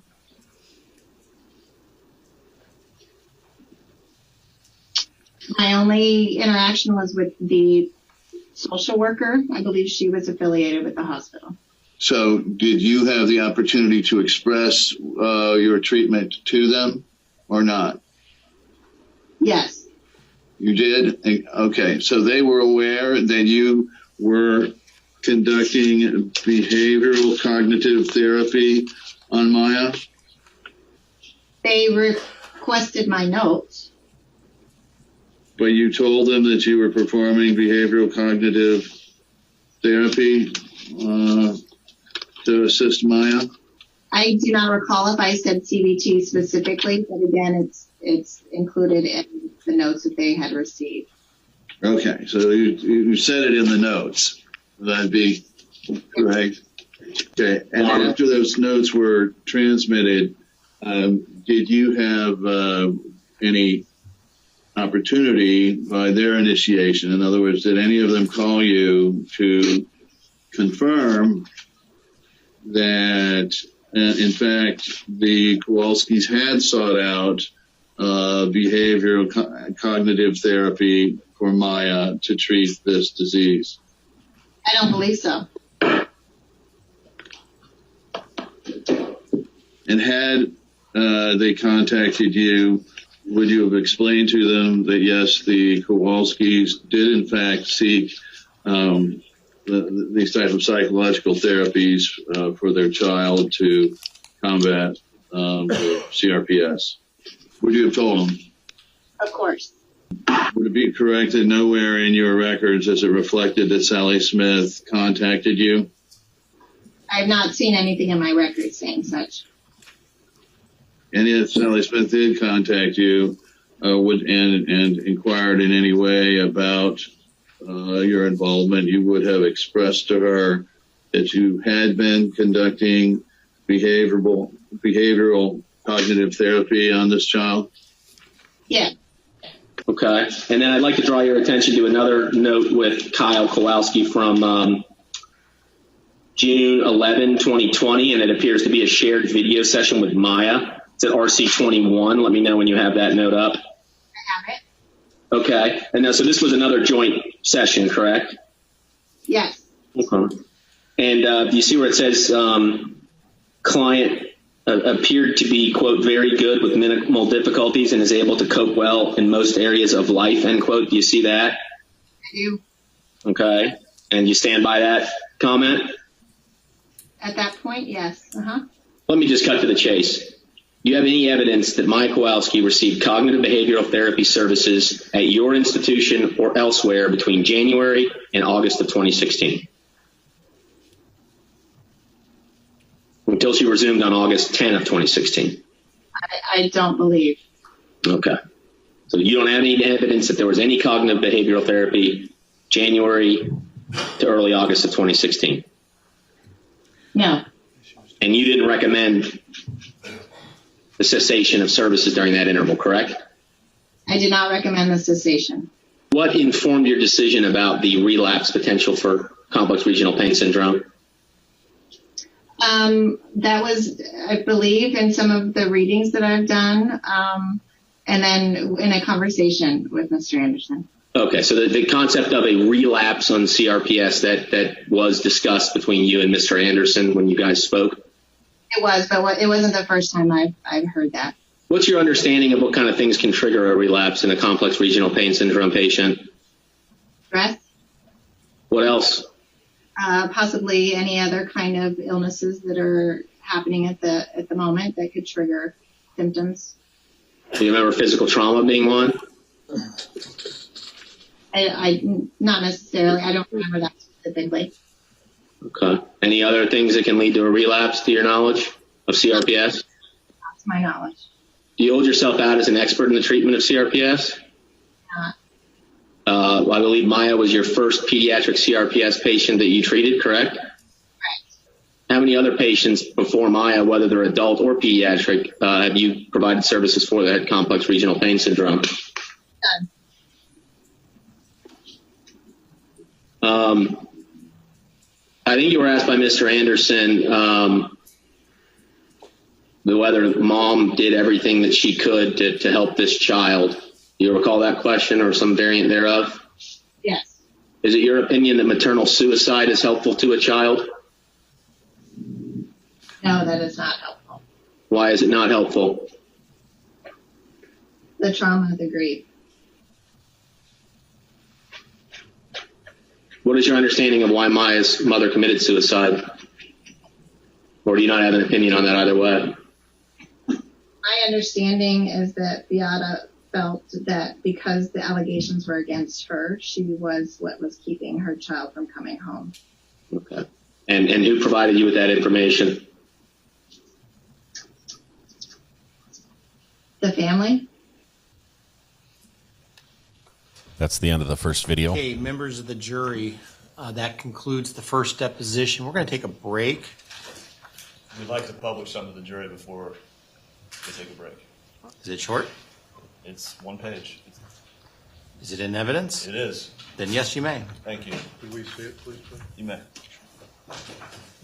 Okay, so that deposition was, I believe, scheduled by the. Let me just fix this. It was scheduled by the. By the defense and attended, as you know, as depositions are, by the plaintiff. So the plaintiff did the questioning second and cross-examination, but it was played question during. Of the opponent who's not here, or is it a question for me? There we go. It was played during the. Are we okay to publish what Mr. Plaintiff's Whitney part of the wanted to trial. publish? Yes, sir. Okay, Mr. Whitney, you can go ahead. Can you guys read that? To whom it may concern, Eagles Wings. Maya Kowalski has been counseling with me November 9th, 2015. Originally, Maya began therapy because of her difficulty dealing with her medical diagnosis of RSD. Most recently, I've been treating Maya for depression as a result of her psychological limitations of RSD, as well as the distress that she feels because of her current circumstances, which include school and social settings. I observed significant improvement in Maya's mood. I believe that Maya's parents, Beata and Jack, have played a large part in Maya's progress. Each time Maya came to see me, I perceived nothing but love, care, and devotion toward her and her parents. That's as far as I got. I'll ask the jury, perhaps, if they're done reading. Yeah, let's... let's see. I have met with Beata and Jack individually to receive updates regarding Maya's situation. Again, I witnessed deep concern and faithful carefulness regarding their daughter. In addition, I've met with Kyle since March 2016. Counseling from Kyle focused on how sister's condition has affected him. Yet again, every meeting with Kyle, his parents, I experienced responsiveness and attention on behalf of Kyle and Maya. In my opinion, Jack and Beata are extreme attentive and caring parents. I've never felt that either has been jeopardized or put Maya or Kyle at any harmful risk. I understand Maya's medical treatment is complex. That's the basic. She wrote a letter members of the praising jury, the parents. There was a request from one of your number about what is a Baker Act. In Florida, there is a mechanism by which certain individuals are allowed to take a person into custody against their will and take them to I think we call it a receiving facility to provide immediate evaluation, psychiatric assistance. And it's much more complicated than that, but basically it's the ability to allow certain individuals to take someone into custody and deliver them to that facility for immediate help. Okay. With that, we're now going to take a 10-minute break. We do have another deposition to show you, and it's next one's 45, 46 minutes into long. the 12 o'clock hour. So let's try to keep this break to 10 minutes.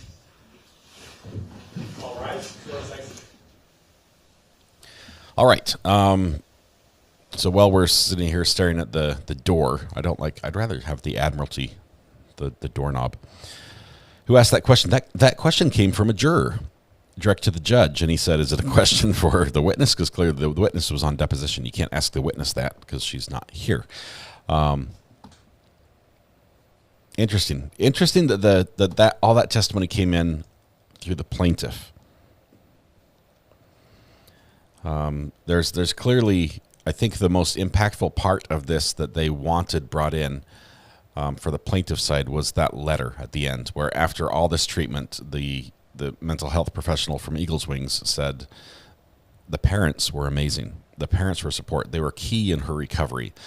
They were very attentive, very faithful in following and care plans and everything else.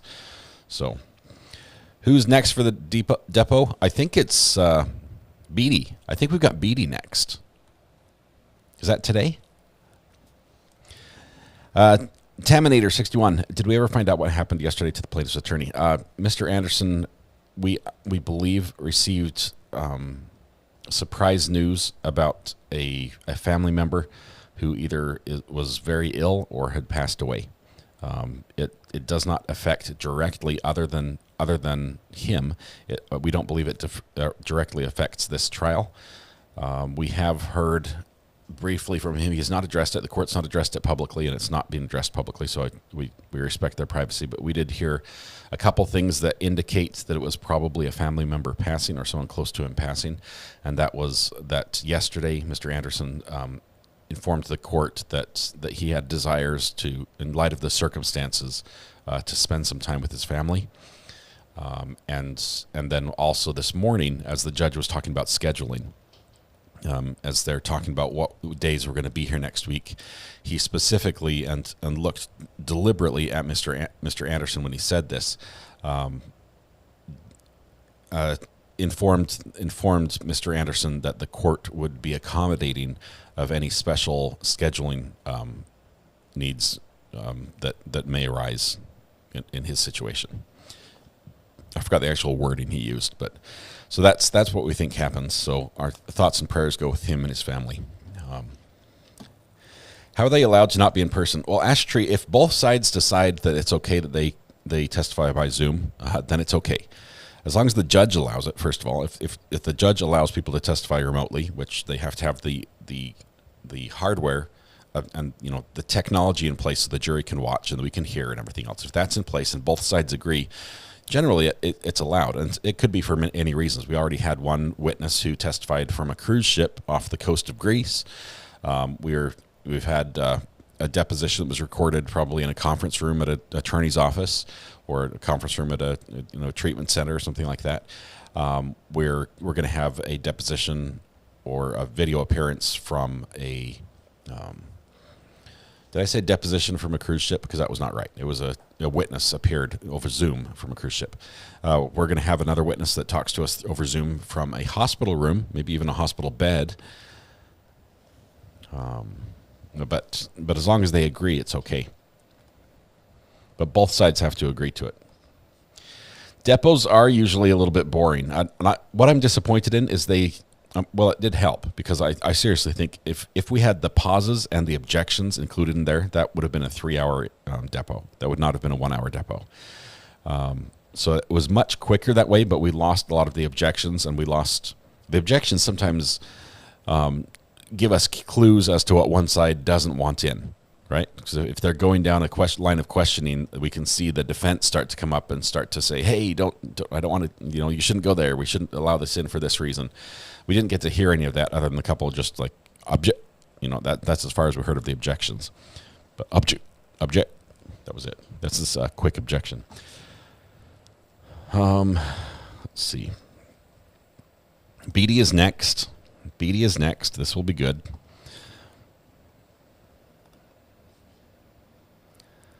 Let's see. I may have almost fallen asleep here in that last one. It was a little bit slow. It was important, but it was slow as far as listening to it, and then having Mr. Anderson come in on the cross was just the last straw. I'm gonna need to get some shut eye here. JM, you're yellow. That's awesome. Congratulations. 6 months. Who is Beatty? Beatty is the social worker who worked for the hospital, who came in wearing a lab coat in Maya's room. She was really the one that was driving a lot of, I think, the decisions that ended up resulting in the court orders that led to separation. So she's key in this. This could be a little bit spicy. Nobody needed to be Baker acted. The question was from defense to the witness. And the witness was the Eagles Wings therapist, psychologist, who was treating Maya, Jack, and Kyle. And at that point, they asked the question regarding Beata. Did you ever feel that she needed to be Baker acted?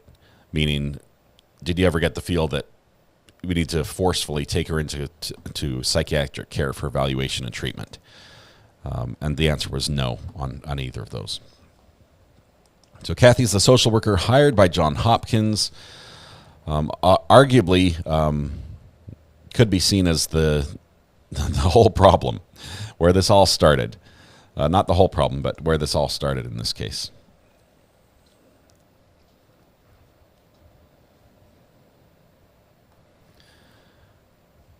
Okay. This big word, I'm not sure if the second C is pronounced like an S or a hard C like a K. So is it recalcitrant or recalcitrant?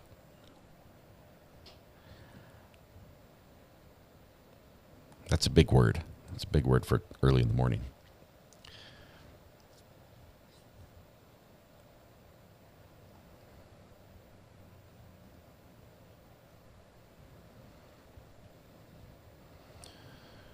Okay.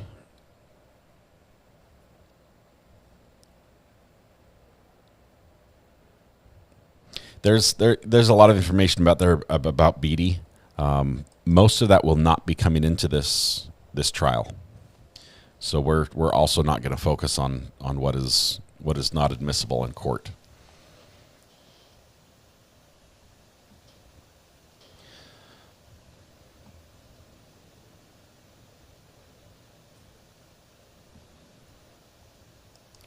Recalcitrant, says Little Miss. recalcitrant, says Shiraz. So I was wrong on both counts. First way S sound. Is it Trent or Trant?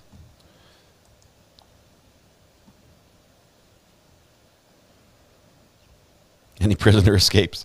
There have been a couple prisoner escapes recently. I have not followed them yet. It needs to be the right one for us to follow. You guys and your big words, the big brains in here are making it really hard for the rest of us to, to pretend we're smart. What happened to the exit sign? I don't know. I think we got a new cameraman who found a different object. They may have objected to the fact that the ball on top of the flag was reflective, and we could thus see if you zoomed in and put on a reverse distortion on the video, you could technically see what was happening in the courtroom. It would be the worst image possible, but I missed the Cavalcante manhunt. We will have more of those. We will have more. I'm really excited. I'll tell you, I'm really excited about the police chase that we're gonna. Hopefully, I'm gonna have finished edited tonight and have watched tomorrow.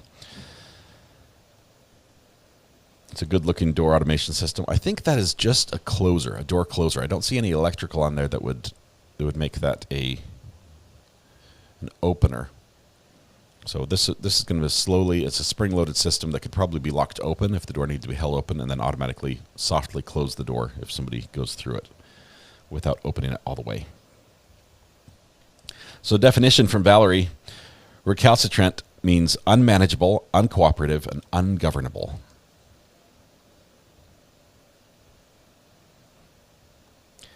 Was this used to describe anyone in chat? I'm just curious. I missed the initial use of the word. How did that word come about this morning? They heard we were watching people through the gold ball, and they kicked us out. They said, "We'll give you something non-reflective."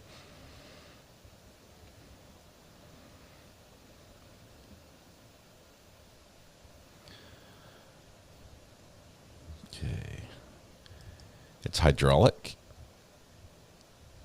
Last Poet, that's hydraulic in there? I mean, I know it has a cylinder. I didn't realize it was hydraulic for some reason. I think they're sealed, though. It's not something you add hydraulic fluid to, as a form of maintenance.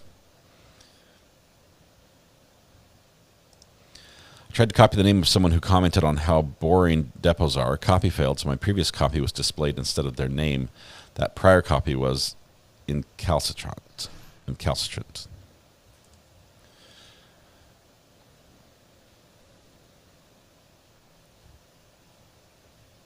That pretty much defines all of chat. You're all incalcitrant. Is that the idea? All unmanageable. We're just off the charts here. Computer chairs are also hydraulic but sealed.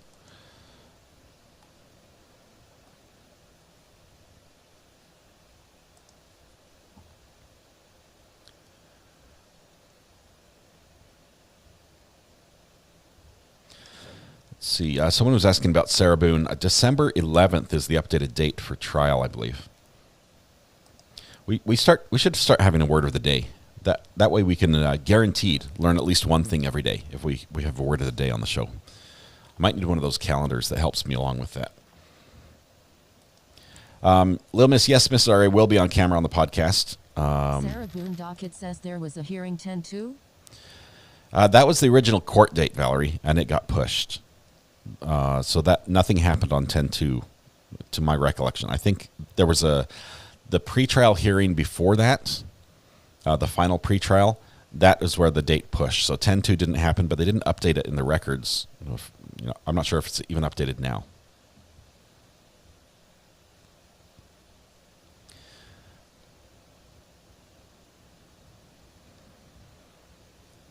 Okay. You guys teach me stuff every day. Usually it's about things that I'm mispronouncing.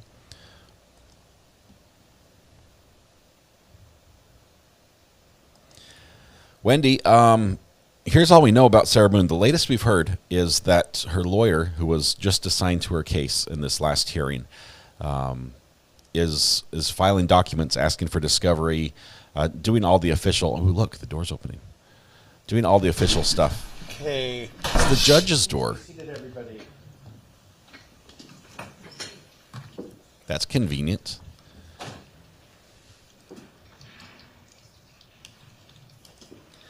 Defenestration, throwing something out the window. Usually second story. We bring the jury back in. No, on behalf of the plaintiff. Don't believe so, Your Honor. Okay, let's bring in the jury. Here comes the jury. We're starting right up with the next depo.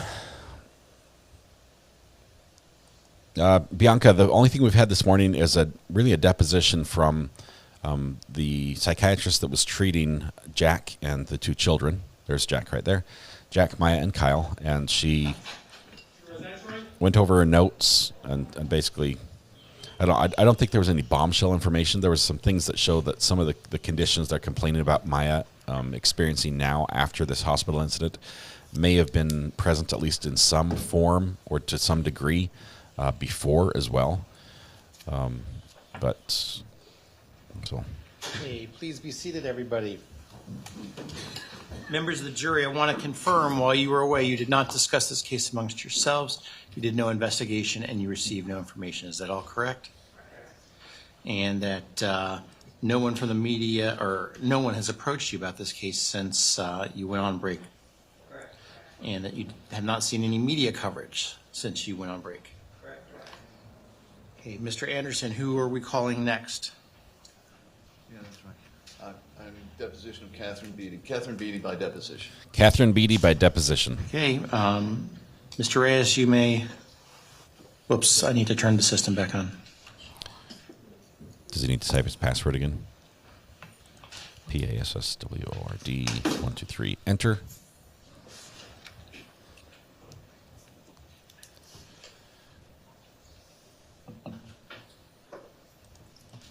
Alexa does word of the day for us.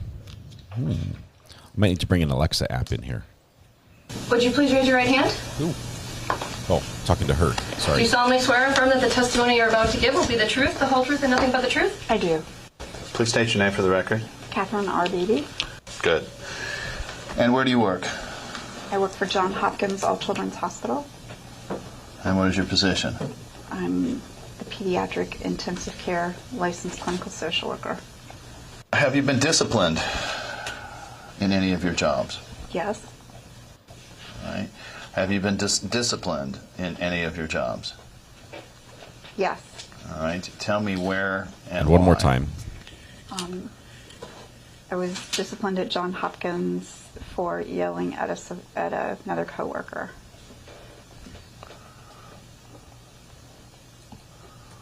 And what was the consequence? Were you? It was just a write-up, basically. Yes.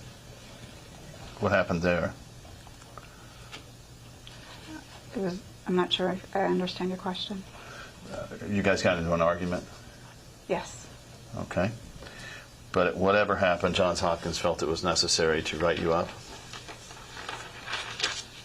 That's my understanding. Okay, so in any event, after that discipline, were you subject to any retraining of any kind? No. And obviously you were not fired? Correct. What was the name of the person that made the complaint against you? Her name is Pam. For the life of me, I don't remember her last name. And what was her position? She was a case manager in the cardiac care unit. What's a case manager? Is that another social worker? No, case managers. The nurse? No. Well, she is a nurse, but they work to coordinate discharge for medical equipment, medications, home nursing. They work to help discharge patients to rehab centers. And what was the essence of the dispute? Yeah. Here, let me show you. Maybe I can help you. I'm going to show you Exhibit 3 for the record. Okay. And what is that date? 11/18/2016. 2016. 11/18/16? Yes. So this was during Maya's stay? Yes. Okay. And what happened? Were you complaining at the time of covering more than one unit, if you will, or floor? Yes. At that time, were you covering more than one floor? I was covering 2 units. What units? The pediatric intensive care unit and the cardiovascular intensive care unit.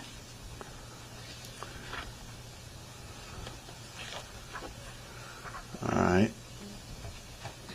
Where was Maya Kowalski? What unit was she in at this time, November? She would have been on the 7th floor. And what was that? The 7th floor is a med-surg floor along with... Med-surg? Yes. So What does some that of our mean? medical and surgical. Okay. Yeah. So for surgery. Yeah. And there's also EEG floor. Why was she on that floor?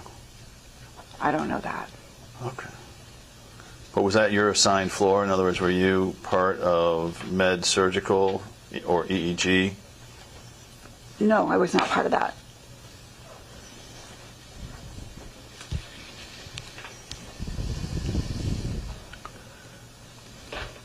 But yeah, you stayed with Maya when she moved onto that floor, did you not? I did. And then in November, what's the date there? November 18th. You were complaining that you were essentially overworked by having both the pediatric intensive care and the cardio intensive care units to look after? Mm-hmm. So Yes. I'm sorry. And you chose nonetheless to take on responsibility for trying to manage visitation and counseling needs for Maya Kowalski? It was an assignment. It wasn't something that I chose to do. Okay, for the record, Miss Beatty, it's from Nina Bagby Bishop. Who's she? Yeah. She was a social worker that was with the hospital. All right. And it's to you, and it's dated October 19, 2016. Subject is 709 Maya Kowalski. Was 709 her room number or something? That designation there? Yes. Yeah, figured. Okay, and it says, Dear Kathy, Avon said you were wanting to continue to follow this child. Please let me know if you plan to do this now that she's on my floor. Thanks, Nina. All right, so I'm guessing Nina was the social worker on the 7th floor? Correct. And it says Avon. Who's Avon? Yvonne was another social worker. Avon said you wanted to continue to follow this child. Is that true? No, it was assigned, and I said I would continue to follow. Okay, so when Yvonne said you were wanting to follow this child, Yvonne was incorrect. Correct. You were assigned it, and you did not ask for this assignment in any way? I don't know. I don't think so. Did you receive any instructions, or including to just keep them up to speed from anybody from risk management? Yes. And who was that? I talked with Patty Condon. Okay. Patty, a doctor or nurse? I don't know what Patty's profession is. She's Okay. in risk management. Okay. Who else? That would be who I talked to in risk management, mostly. I may have talked to Louise.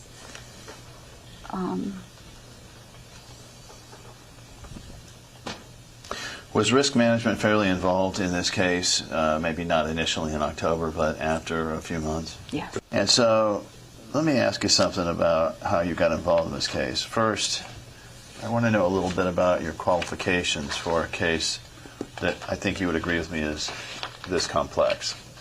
Would you agree with me this is a complex case? Yes, I would agree with you. Tell me what, before being assigned to Maya, what specific training you had in CRPS? I didn't have any in CRPS. What is RSD? It's regional pain disorder. Okay. I had to think about it. All right. How about, do you have any specific training in RSD? No. How about Munchausen's by proxy?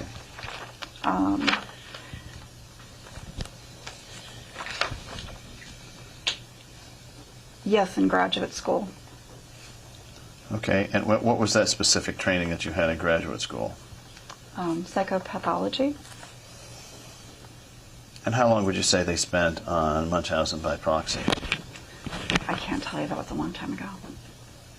I mean, was this an entire course devoted to it, or is this one of several subjects of knowing about different abuse disorders? What was it? It was a course designed for psychopathology that also highlighted, there was highlights of child abuse, different forms of child abuse.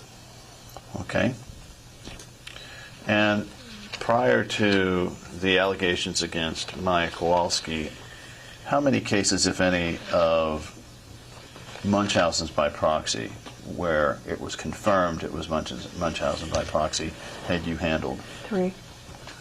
All right. 3 cases? Mm-hmm. Did anyone at Johns Hopkins, management or physician-wise, ever question leaving you on such a sensitive case as Maya Kowalski after the write-up with your conflict with a coworker? Not that I'm aware of. So they left you on despite this incident, right? Yes. Would you agree with me that 3 cases do not make you an expert in Munchausen by proxy? Yes.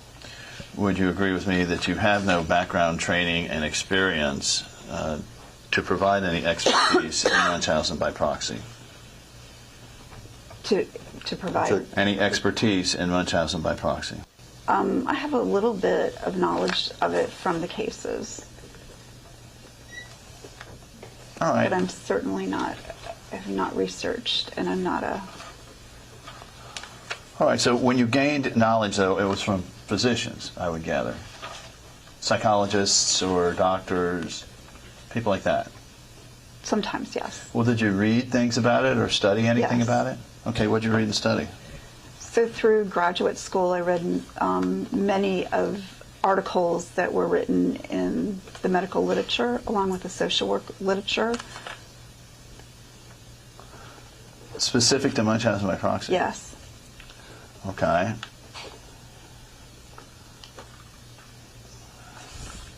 So then, are you telling us you had sufficient knowledge to determine whether a specific action, inaction, or behavior was consistent with Munchausen by proxy?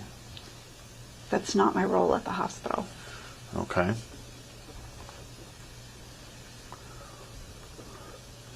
You alone would not know whether a particular activity, action, reaction, symptom was part of what, say, a DSM-4, DSM-5 diagnosis of Munchausen by proxy would be? No, I would know. You would know which was a symptom and which wasn't a symptom? I would know some of them, yes. Okay, name the top 5 symptoms of Munchausen by proxy. The parent seeks multiple medical professionals in order to get diagnoses on very vague kinds of symptoms. The child may be admitted to ERs or multiple hospitals. All right. The parent is often unwilling to share information from other providers with current providers. The parents are demanding of certain medical treatments that seem out of place or out of line with the current medical diagnosis. The parents seem very attentive to their child.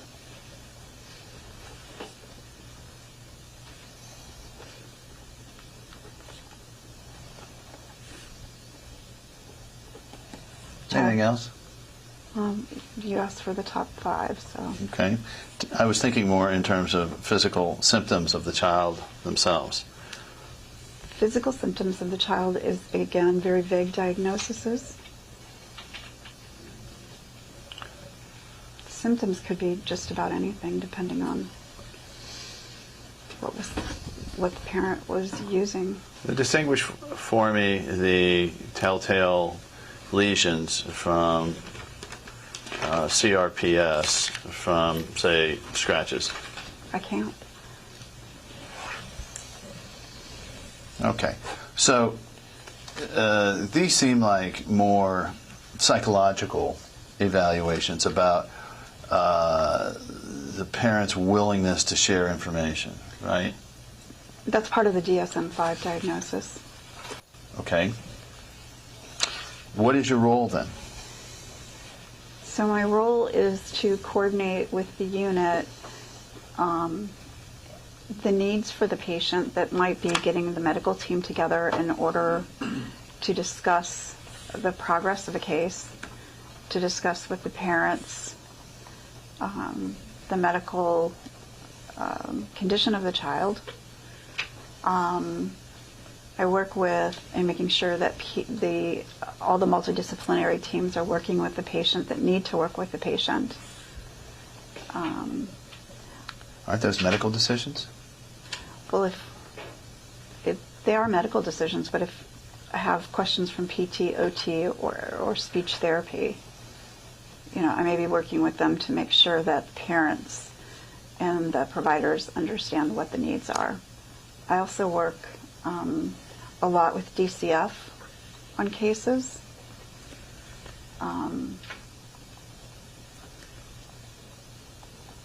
So I'm making sure that the DCF orders are followed.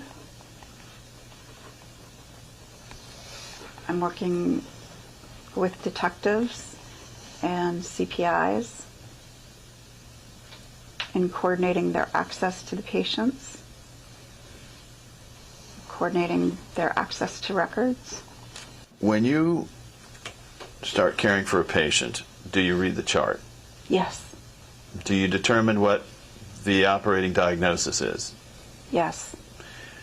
Did this child's operating diagnosis include complex regional pain syndrome? Her diagnosis included that, yes. As soon as this child, the medical doctors, not you, hospital determined in the chart that she did have complex regional pain syndrome, that invalidated any allegation of Munchausen's by proxy, correct? That was not a determination for me to make. Well, you said that you'd read up on it, right? On Munchausen, correct. And you did recommend on multiple occasions that the child be kept in the hospital, did you not? I just read it to you. Yes. Yes, I did. And on multiple occasions, you made recommendations to keep the mother away from the child, did you not? Yes. And on multiple occasions, you made recommendations to limit the child's contact with certain family members, including the father, did you not? Yes. All of the things you were doing were based on a presumption that there was Munchausen's by proxy going on with this family, right? Not my presumption. At that point, she had been sheltered, and I had to follow the shelter order along with the visitation orders that were given by the court. I made recommendations based on how Maya was participating in her therapies and with the staff. Isn't it true you were the person in the hospital that had the primary control over who saw Maya, what Maya ate, what she did, who she could talk to? No. Okay, who else in the hospital, after reviewing all of these emails and memos we're about to go over, who else had day-to-day control over who Maya could see and not see, and who could come in at what time and not come in at what time? What other person? That was up to the court order. You read all these court orders before this deposition, did you not? I did read the court orders. And you're aware that when those limitations were put in, that the court then deferred to the hospital for the specifics of everything, right? Correct.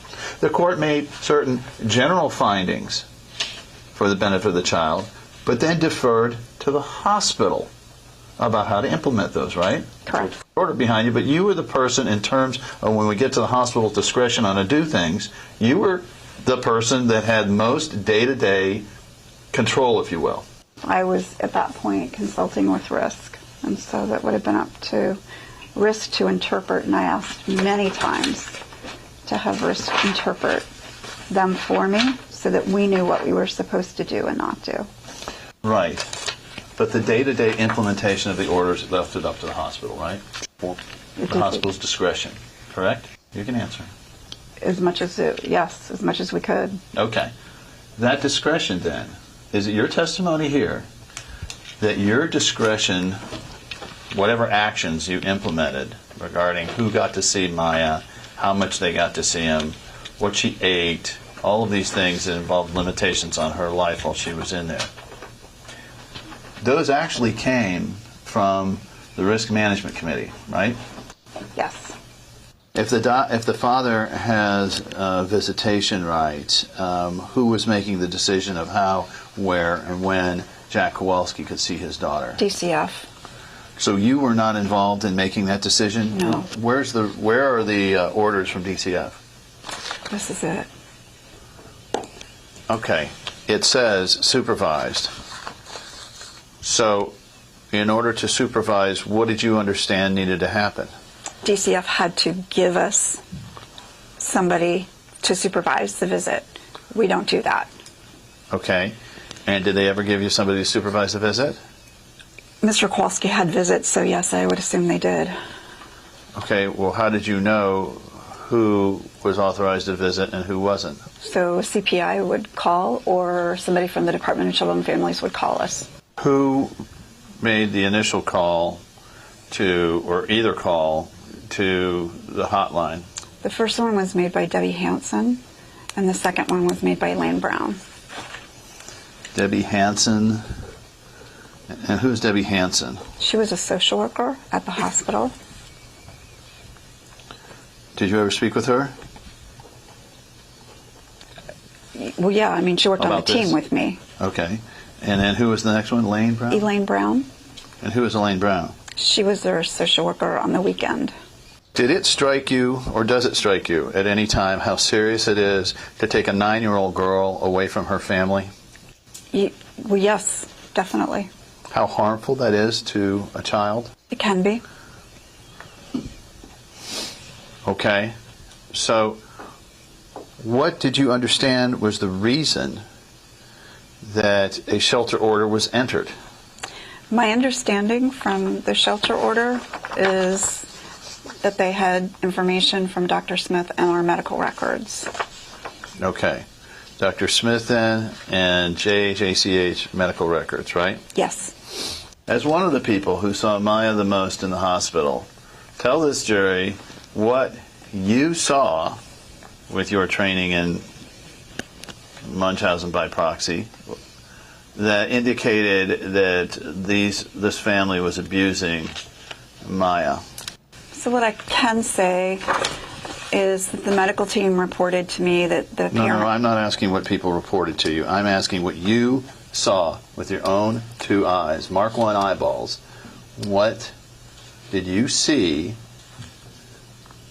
that would support that? I heard and saw the mother on... You heard what? I heard and saw on numerous occasions the mother demanding from the doctors that the child be given amounts of ketamine. And I heard discussions from the doctors saying that that was too dangerous. Did you know at any of those times that there were multiple expert doctors who had actually prescribed that amount of ketamine? I didn't know that.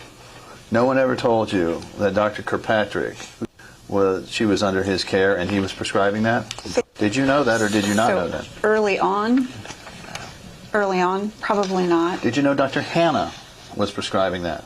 Early on, probably not. Okay, well, if it wasn't JHACH doctors, how would you know what is an appropriate amount of ketamine for a complex regional pain syndrome 9-year-old during flare-up periods? How do you personally know that? Well, personally, I don't know that. Thank you. Attending reports no more told the mother the current care the patients receive from other providers is not the standard of care, and it could be harmful, if not deadly, to the daughter. Patient would...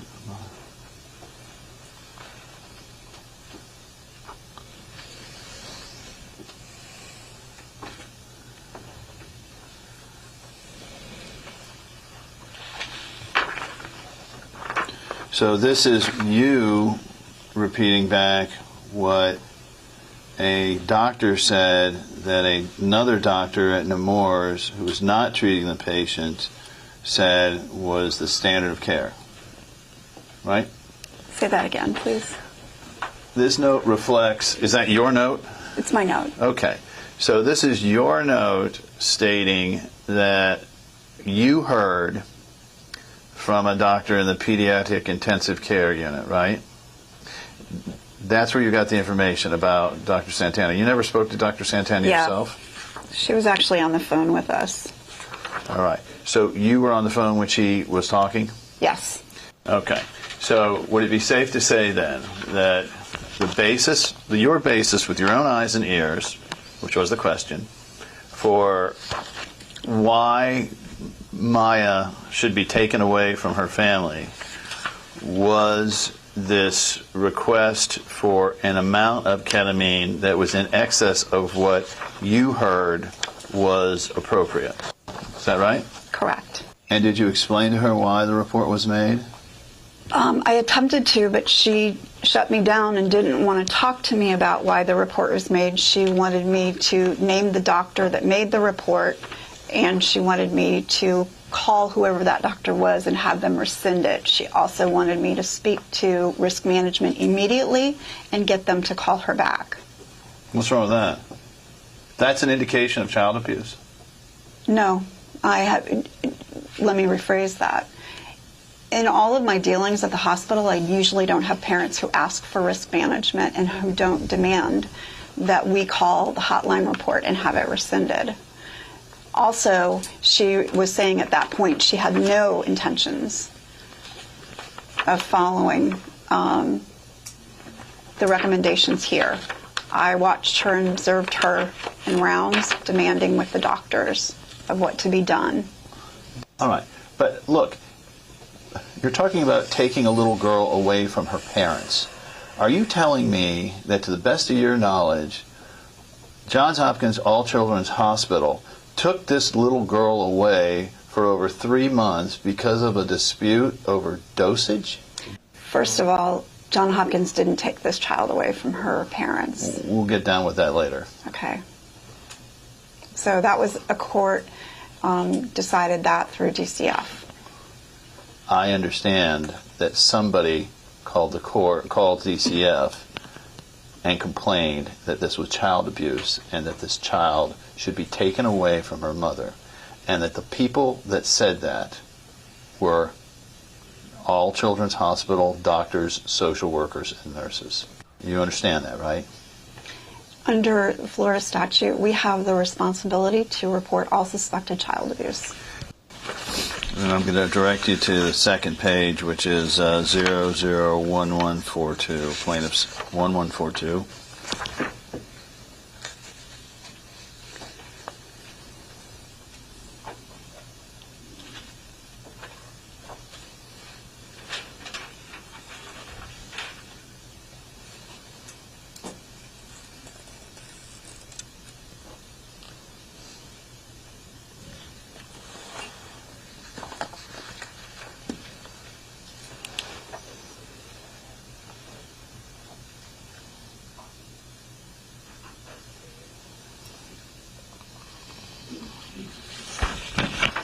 Are you familiar with this? Exhibit 8?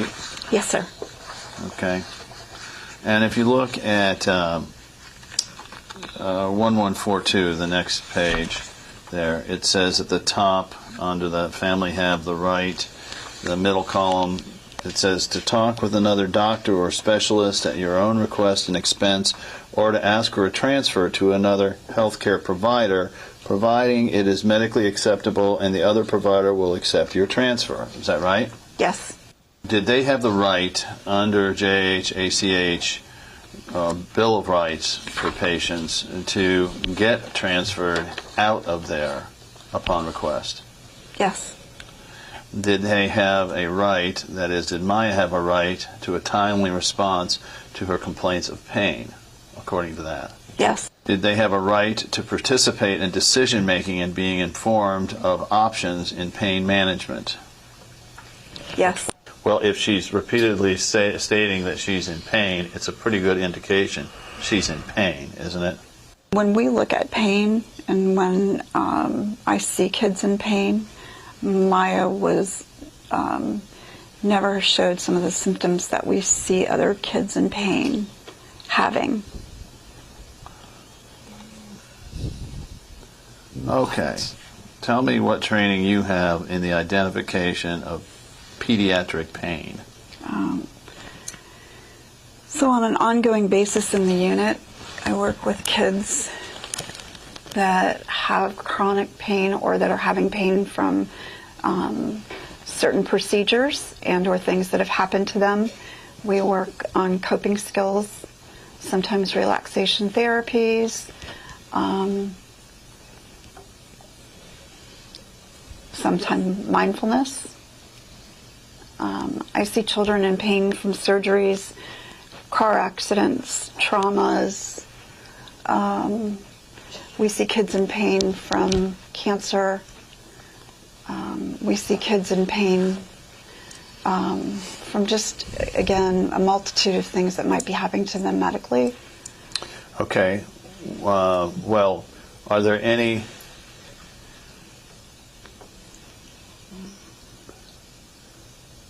accepted medical symptomology, I guess it would be, about identifying pain in children?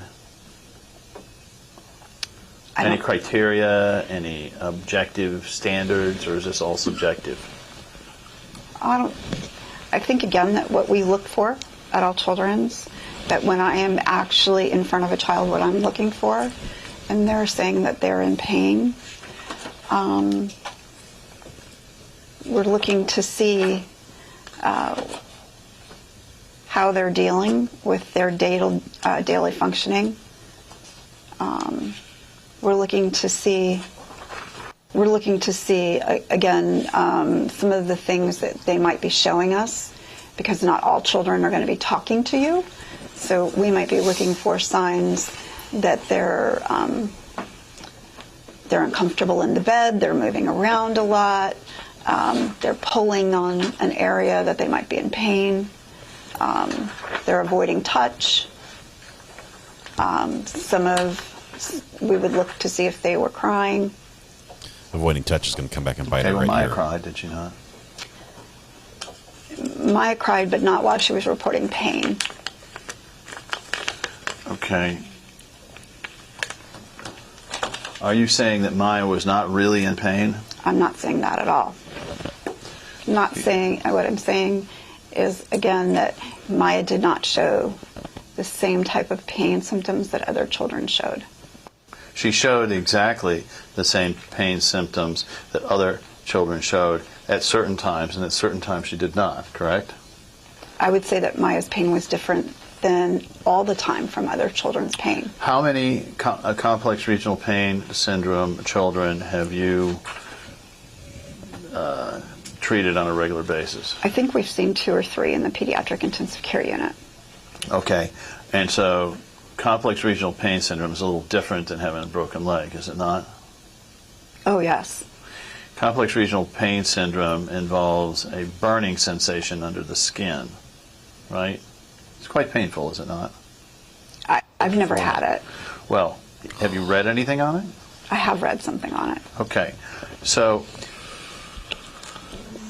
Maya's symptoms of pain were consistent with children who have complex regional pain syndrome, were they not? Again. Again, what? I'm sorry, I'm shaking my head. Yes. They were, right? Yes. Sorry. Okay. I mean, they weren't any different than the 2 or 3 you'd had before. Right? Oh, they were different. Yes. No, they were different. The other kids that we had that had complex regional pain disorder were often bedridden for days at a time. Well, so was Maya. For the 95% of the time, Maya was up in her wheelchair, going to activities within the hospital. Except on the days when she complained of extraordinary pain, right? 95% of the time that I saw Maya, Maya was up in her wheelchair, and the times that she would report extraordinary pain would be when she was prompted by her mother. Prompted by her mother. Excuse me. Are you finished? Are you finished with the answer? Prompted by her mother, or if somebody asked her if she was having pain. And sometimes that was in the setting of being down in the, the child life department has a room, an activity center down on the second floor. So I do know that there were a couple of, maybe it was the guardian ad litem or the CPIs that met her down there. And while they were watching her have these activities, she was reporting her pain as being a 10. Okay. Is it true that Ms. Kowalski wanted to record the phone calls? Yes. With you? Yes. But that you objected? I did. Why would you object to that? So I think that all children's, we have a policy not to be recorded. And I was told by risk management that we weren't agreeing to be recorded in those phone calls.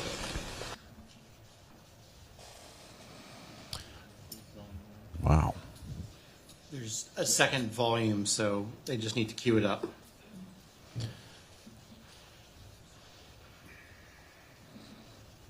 Jack's Did you ever have any discussions with anyone from risk management to the effect that the Kowalski case, the Maya Kowalski case, was, and you can use whatever term you want, thorny or difficult or required focus, was special in some way? Yes. And tell me about those conversations. I can't tell you specifics. I can tell you that that there were definitely discussions that this was different than any other case because of the level of legal involvement. Elaborate, please. Usually, in cases that I deal with on a day in and day out basis in the PICU, when you have child abuse cases, the patients themselves do not have like a private attorney. So typically, we don't have patients that stay for as long as Maya does and go through as many different legal proceedings as this case did. Typically, we don't look at 3 or 4 different discharge dates for a patient.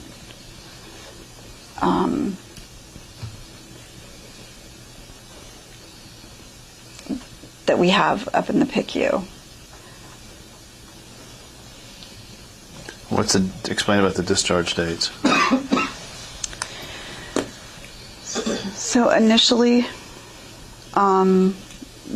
there was a discussion to try to get Maya to Nemours once she had been sheltered.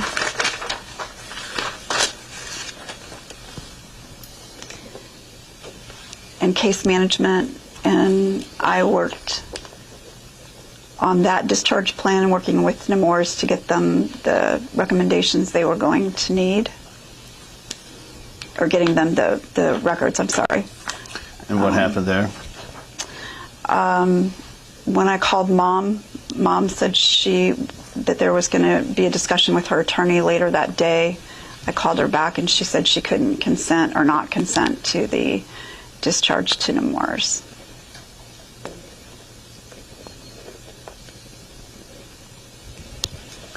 And the reason that she gave was because the discharge to Nemours was with a psychiatric diagnosis, correct? I don't know that she gave me that information. I think she said that she couldn't, I think all she said to me was she couldn't agree or disagree, or couldn't consent or not consent to the discharge.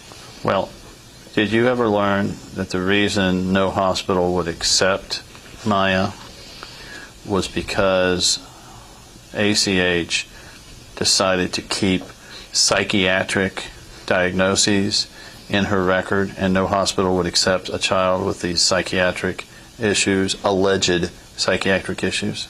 Actually, Nemours was willing to accept Maya. On what basis? We could have transferred Maya that day that I talked to Mom, and I don't remember the day, but Mom wouldn't consent or not consent. We also had discussions with, I think it was Kennedy Krieger, who suggested another program, and I can't remember the name of that program. If the mom signed off, strike it. Did you ever see any of the papers involving the sign-off that the parents were required to make in order to transfer the child? I don't know what you're asking me. All right. There's a recording of a conversation between you and Beata about the potential transfer of Maya to Nemours. You didn't tell her, or wouldn't tell her, what program she would be transferring into. And Maya and Beata said they would only transfer if it was into a CRPS program. Do you remember that conversation? I don't know what you mean by a recording. A phone call that was recorded between you two. I don't. So, give me your question again. Did you have a conversation with Maya? Yeah. Excuse me. Yeah, with Mom. With Mom. Did you have a conversation with Beata on November 3rd, 2016, where there was a discussion about the potential transfer of Maya to Nemours? Yes, I think I did. And was the discussion centered on the type of program that Maya would be transferred into? We were transferring, I think that in all actuality, she was going to an inpatient treatment program at Nemours that would focus on cognitive behavioral therapy, pain management therapy, and PT and OT therapy. A psychiatric program, in other words. They weren't there to treat CRPS. They were there to convince her she didn't have CRPS, right? Actually, no. Okay. It was supposed to be part of CPRS treatment, which would work on cognitive behavioral therapy along with pain management and then PT and OT therapy, and that was the program at Nemours. It wasn't a complex regional pain syndrome program, was it? I don't know. It was a Nemours patient or Nemours program, and we attempted. Picks up her phone. Yeah. Okay, but whatever was represented to Mrs. Kowalski, she refused to have her child committed to that program, right? Yes. Well, she said she couldn't consent or not consent. Okay. And then what happened after that? Maya stayed at All Children's. We continued to look for, we were directed by DCF to continue to look for programs. Well, so did you ever receive any notification or was there any discussion that included you that Maya was not getting better and that CRPS was present, thus the allegations against Beata, the child abuse allegations, needed to be dropped? No one ever said that to me, and in fact we noted on several occasions where Maya was moving her legs, moving her hands without any pain. Maya was engaging in activities such as foosball, cutting out and making crafts in the craft room. She was out playing the piano downstairs and often moved herself around the hospital. It was only after we gave that information to DCF that Maya then decided or quit moving herself around the hospital for a few days. It was noted in some of the music therapy and in PT therapy that she was able to move her feet and her hands and didn't complain of any pain while she was doing that.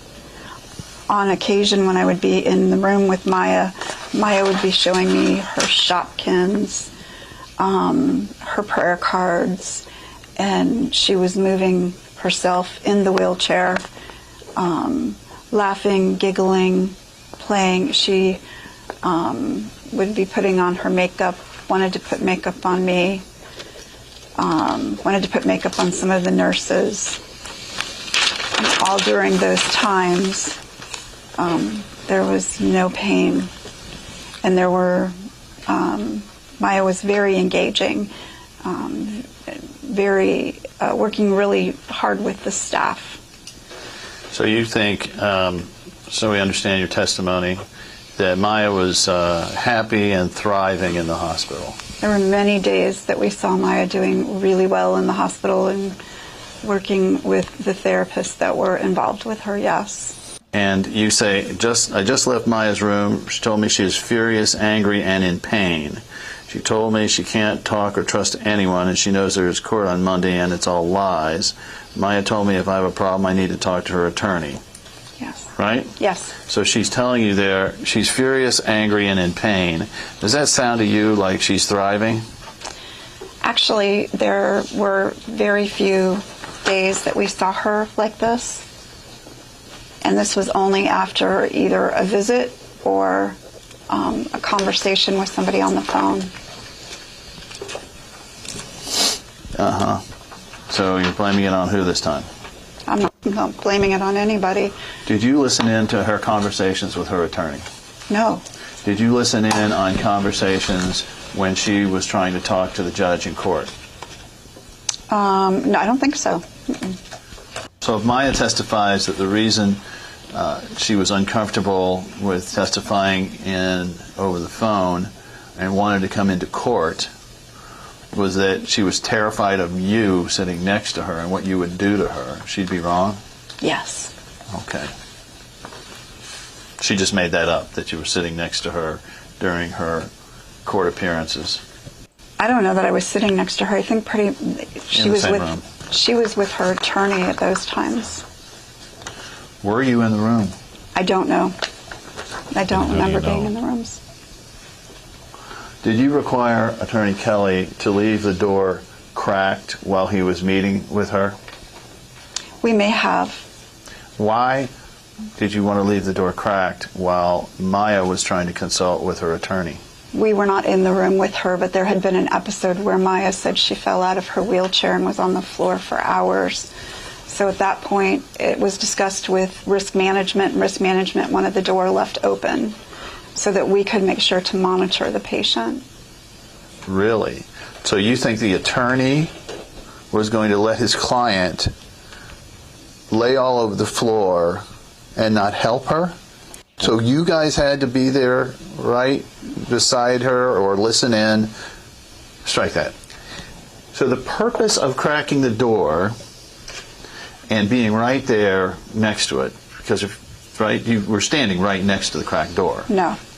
Then, so you were going to be able to hear it by Maya shouting and screaming down the hall? The door was left open so that the nurses could observe and make sure, because as they were walking by, it was not me observing. This was the nurses observing that were on the unit. Okay, so, and the theory was that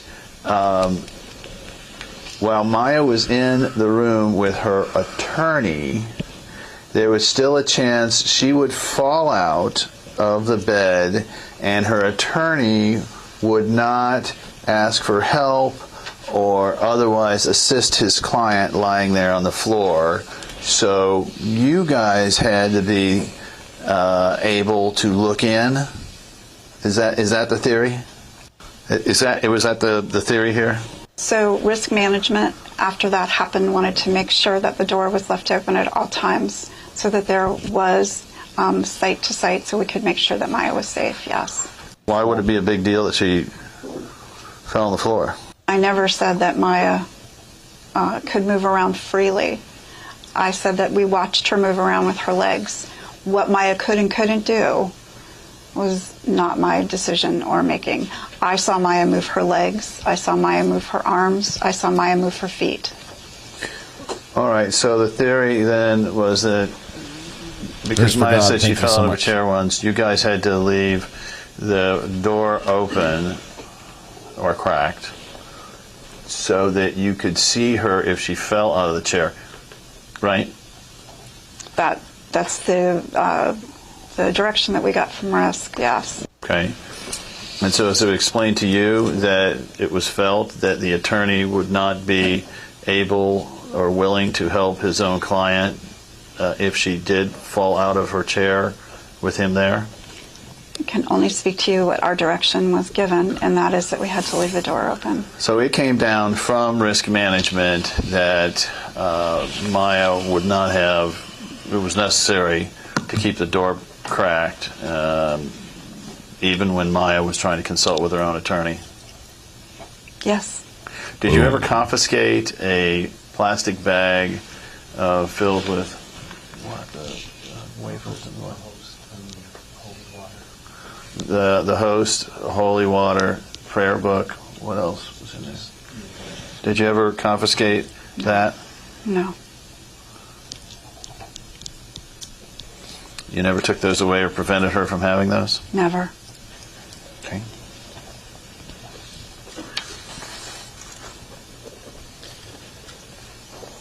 Dr. G might have something to say on this.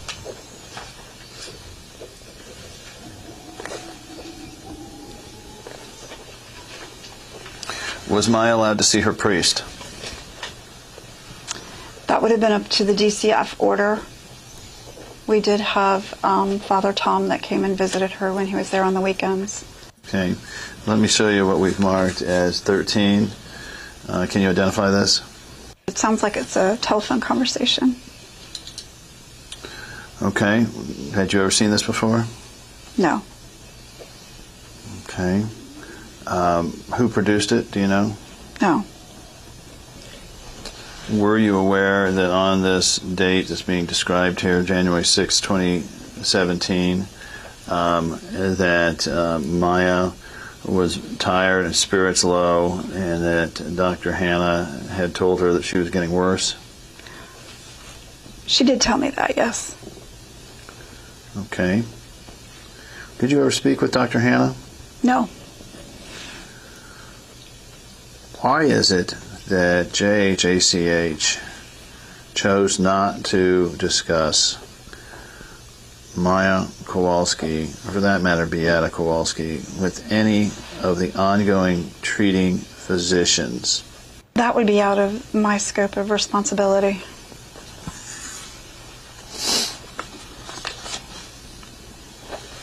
Were you involved in efforts to keep Dr. Hannah off the premises? That would be out of my scope of responsibility. Was DCF also monitoring the call? Sometimes they were monitoring the calls. Why, if DCF was already monitoring, did you keep being there as well? In the beginning, DCF monitored those calls, and then those calls we were doing the monitoring. So because DCF and the Guardian Ad Litem's office said they couldn't do those calls. So in order to facilitate the calls to make sure that Maya was getting them, we agreed to do that. I even came in on a couple of Saturdays to make sure that those calls happened.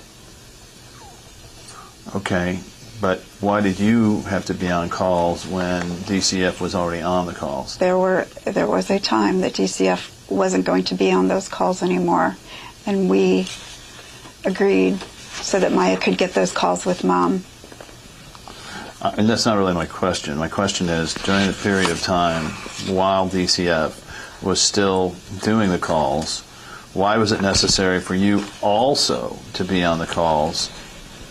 Because they were already being monitored by DCF. The calls that DCF did, all I did, DCF would call my phone, and then I would take the phone in there and put it on speakerphone. But why did you have to listen in too? That's what DCF asked us to do. Did you ever take Maya into the chapel? No. Did you ever sit Maya on your lap Whenever they had the last court hearing, or it was right before Christmas, and Maya thought she was going home. I was called by Charlotte to tell, and Charlotte asked me to go in and tell Maya that Maya wasn't going to be able to be going home for Christmas. Maya became very upset, started crying. I'm just asking you whether you put Maya on your lap. She asked then to sit on my lap. Oh, so Maya asked you for permission to sit on your lap? It wasn't my idea? Strike it. So you're contending that this wasn't your idea, that it was Maya's idea that she sit on your lap. Is that your testimony? Yes. All right. And did you kiss Maya? I don't think so. Were you hugging Maya? I think that we provide comfort to a lot of kids. So probably why she was sitting on my lap, I'm sure I did hug her. Who gave you permission to touch the child in this manner? We provide a lot of comfort to kids. Now my question, who gave you permission to be this intimate with that child? So Maya asked. She's 11. What adult, either Maya's mother or Maya's father, the only two people, not the state and not the hospital, who gave you permission to be intimate with that child? So currently at that time, DCF had custody of the child, and the case manager on several occasions asked that we provide comfort to Maya. And in your view, comfort included what? I talked with Maya. She held my hand. I would hold her hand. She asked me to come in and pray with her.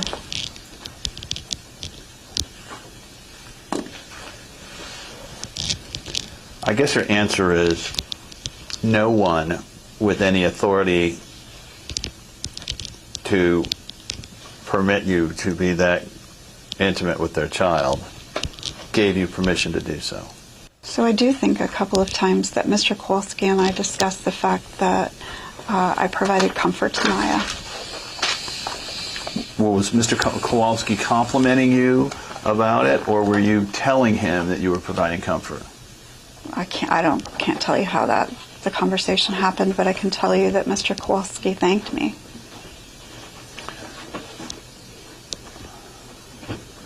So he's being polite.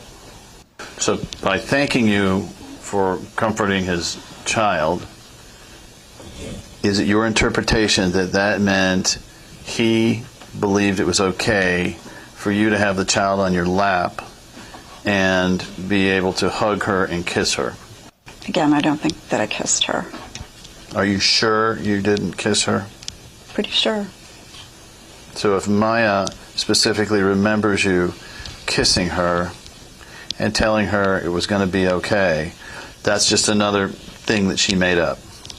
Typically, I don't think I would tell any of the kids that were in this situation that they're in that everything's going to be okay. I think that we would talk about things look really bad right now, and I'm working more to help Maya with what her thoughts are, not with that's not usually in the repertoire of words that we would have used with her. Are you a member of the National Association of Social Workers? Yes.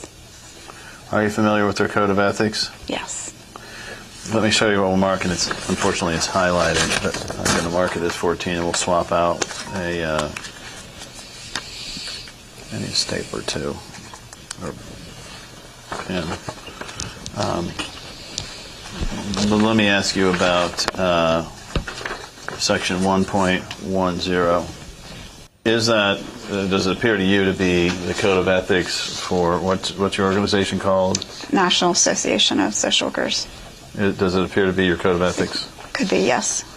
And is there a specific section there about social worker responsibilities regarding physical touching of the patient? Yes, there is. And is that section 1.10? Yes, it is. Could you read it to the jury, please? Social workers should not engage in physical contact with clients when there is a possibility of psychological harm to the client as a result of the contact, such as cradling or caressing. Social workers who engage in appropriate physical contact with clients are responsible for setting clear, appropriate, and culturally sensitive boundaries that govern such physical contact. You had no specific authority to touch that child in that manner, did you? I was asked by the case manager to provide comfort to her, and Maya asked if she could sit in my lap.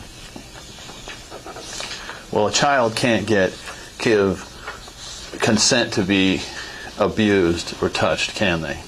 It's certainly at no point did I touch Maya in any way that was sexually related. Okay. Would you agree with me that a child cannot give consent? Children ask for comfort in the kind of medical setting that we work in at all times. We often sit with kids and hold their hands or hold them. I mean, especially when it comes to kids under the age of 10 to 12. There's a big difference between a kid on your lap with your arms around them and holding a child's hand when they're scared, isn't there? Maya was sobbing that night because she couldn't go home. Let me show you Exhibit 15. For the record, it's an email from Kathy Beatty dated Monday, November 7th, 2016 regarding MK. It's to Audrey Peterson. You recognize this? Mm-hmm. I recognize the people on it, yes. All right, so who's Audrey Peterson? She was case manager for the 7th floor. Okay.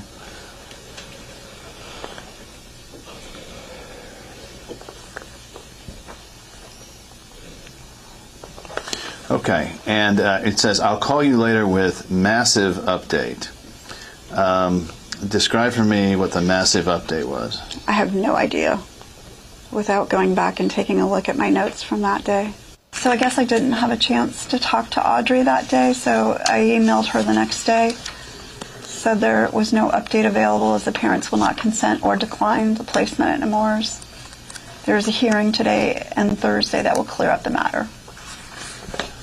That's a massive update? Yes, because we were looking at discharge, and we were looking to get Maya on to some kind of physical therapy. So for us, yes, that whenever there's not going to be a discharge, that's a big update for us. That's massive. That it's not going to be a discharge, huh? That's the only thing you guys discussed about Maya Kowalski or her situation? Yeah, because I didn't talk to her on the 7th. That's per her email. But yes, anytime there's a delay in discharge, it's massive for us. Uh-huh. You've got an affidavit on November 2nd, 2016, and then Exhibit Beatty 16, and then we've got this November 7th email regarding massive update, which is 15. And then we have what I'm going to mark as 17, which is what?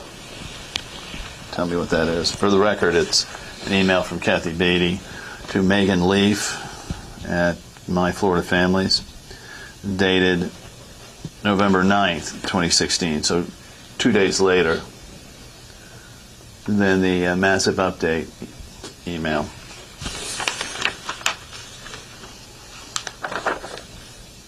Late in the day.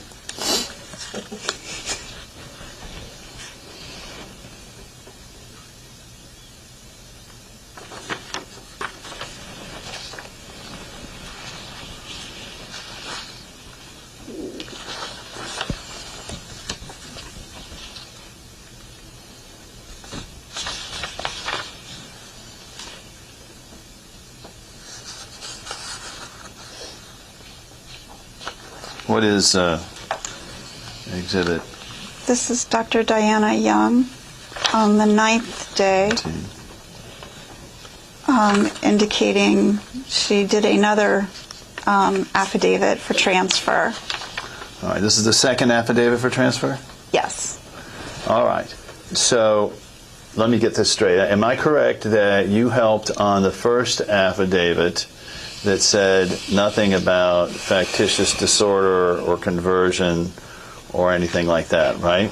Yes. And then you do an email, I'm just talking about the timeline here, you do an email to Audrey Peterson, the case manager, where you say, I'll call you with massive update 5 days later, right? I'm sorry, it'd be 3 days later. No, it'd be 5 days later. Yes. Okay. And then 2 days after that, there's an email from you to Megan Leaf forwarding this affidavit of Diane Young, right? This was on the 9th, yes. All right. And you sent this to Diane Young. Why? I didn't send this to Diane Young. I sent this to Megan Leaf. Sorry, you did send it to Megan Leaf. You sent it to Megan Leaf. Why? Because Diana Young wanted it sent to the state for, I guess they were having a court hearing. Okay. Then.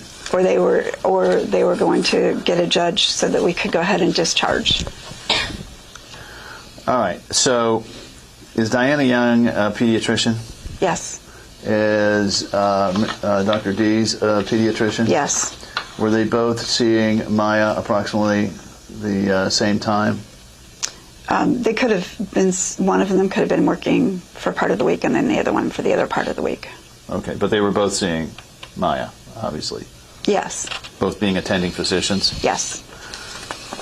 And then Dr. Young here says the problems are bilateral lower extremity atrophy with conversion and factitious disorder. Do you see that there? I do see that.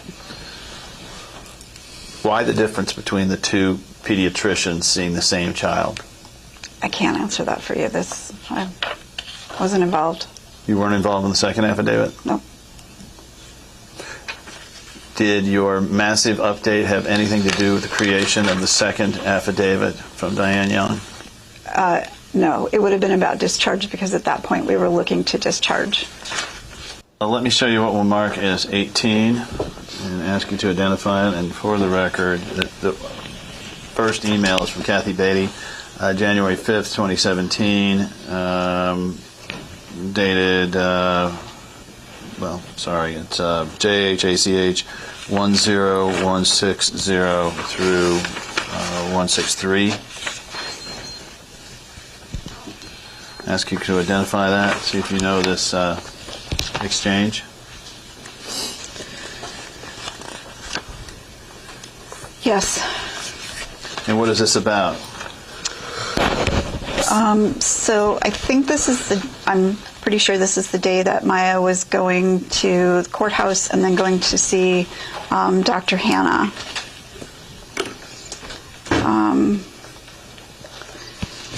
And we were asked to take pictures. Risk management asked you to take pictures?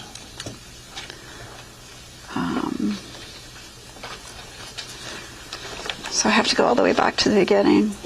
So it was 18? Yes.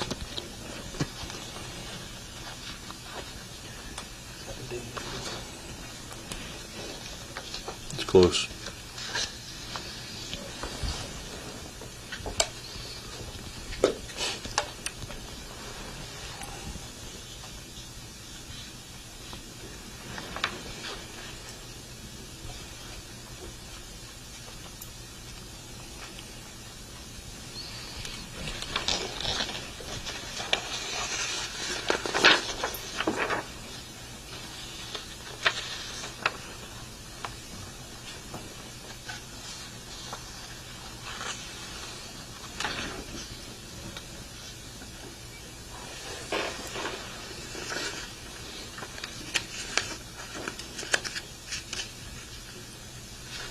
So Dr. Danielson notes in her email about pictures.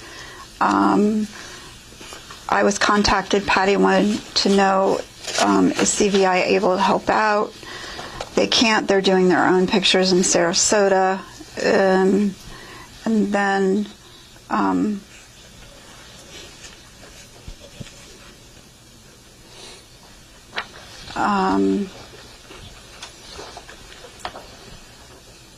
I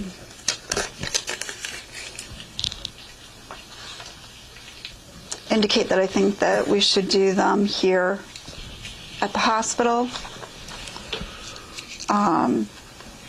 Patty agrees.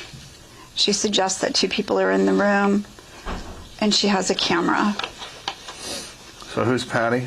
Patty Condon is risk management. So risk management made the decision to have these pictures taken of Maya? Yep. And tell me what happened. What did you do with Maya? The bedside nurse and I went in and took pictures of her arms, her legs, her face, and her stomach. Was she in her bra and panties? She was in her sports bra and a pair of shorts. I think we took pictures of her back too.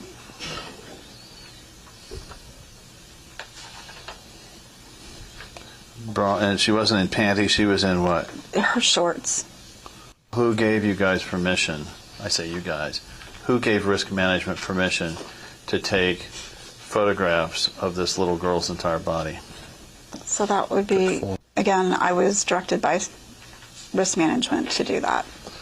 Did you object in any way to this? No, I did not. Had you ever taken pictures of a child without any clothes but bra and shorts before? Not your own, but I mean in your professional context. In professional context, in the foster care program, if they were going to visit a situation or when they came back, if there were injuries, yes, we did. But she didn't have any injuries. She'd been with you for 3 months at that point, right? Correct. So did anybody give you any reason why they took pictures? I was just directed by risk management to do that. Was there any discussion at all of why it was necessary to take pictures of this little girl in her sports bra and shorts? Like I said, this started with Dr. Danielson and came down to me. Who's Dr. Danielson? Her name, Dr. Danielson was probably the attending that day. Okay, so this wasn't coming from the government. It wasn't coming from DCF, right? This was coming from our institution, Dr. Danielson. Right, not from DCF. This was an internal decision to ACH. Yes. What steps were taken to call the parents and ask whether you could take pictures of their child like this? We didn't call we didn't call the parents. Why not? Because at the time the child was in the custody of DCF and they gave their permission. How did DCF give permission for you to take pictures of this little girl in her sports bra and shorts? So they were getting ready to do their own pictures. Who was? DCF. They did their own pictures in Sarasota. So why was it necessary for you to do pictures? I can only speak to you to what I was asked to do. They didn't tell you why, they just said do it? Yep, pretty much. Well, pretty much. Yes, the direction was to do the pictures. Was Maya upset? Yes. She did not want you to take pictures of her like that, did she? She did not. But you went ahead and took pictures of her anyway. Unfortunately, we did. Was there an issue over scratches that Maya had on her? Yes. So, according to my email,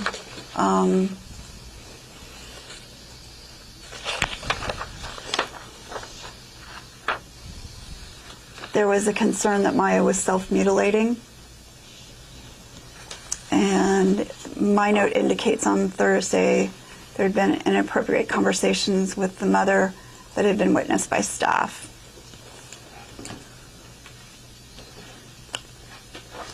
Or that was due to Charlotte's. Okay.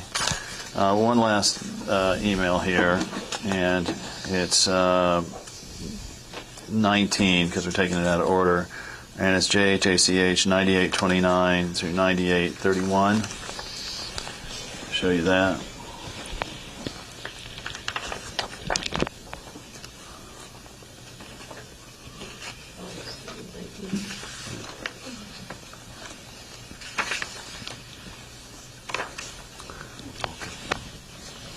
You recognize that?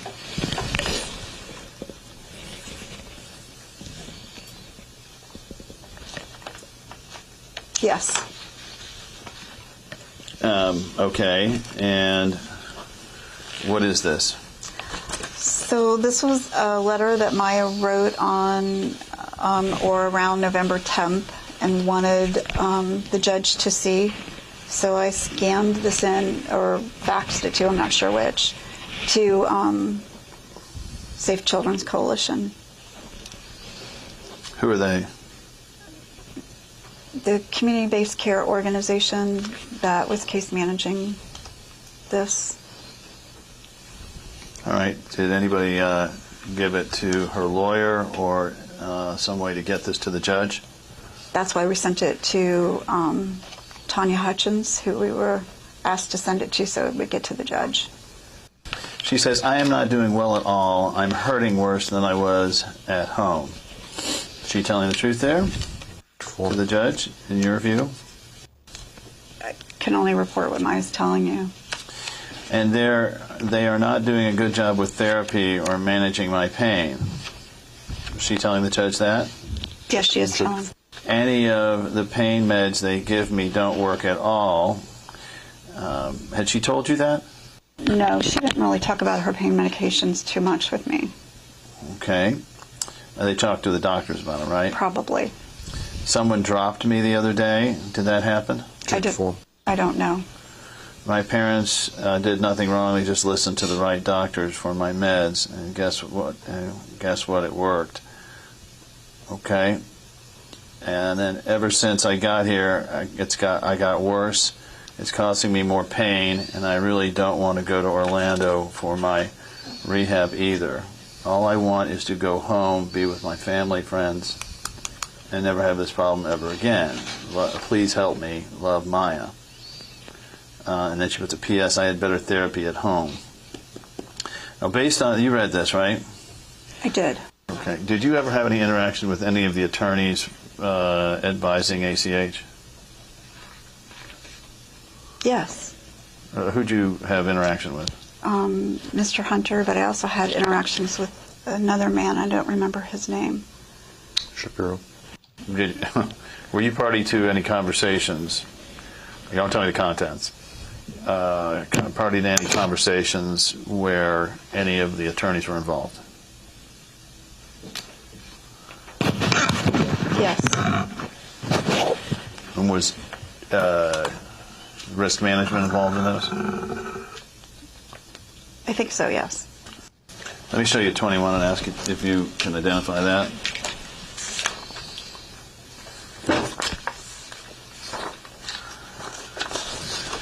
Yeah.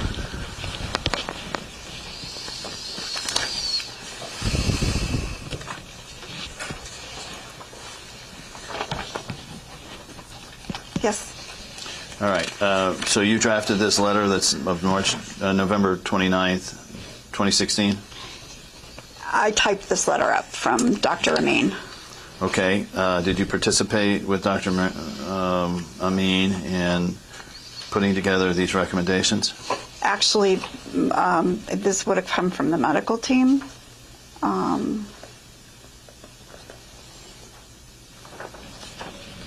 And who was this sent to?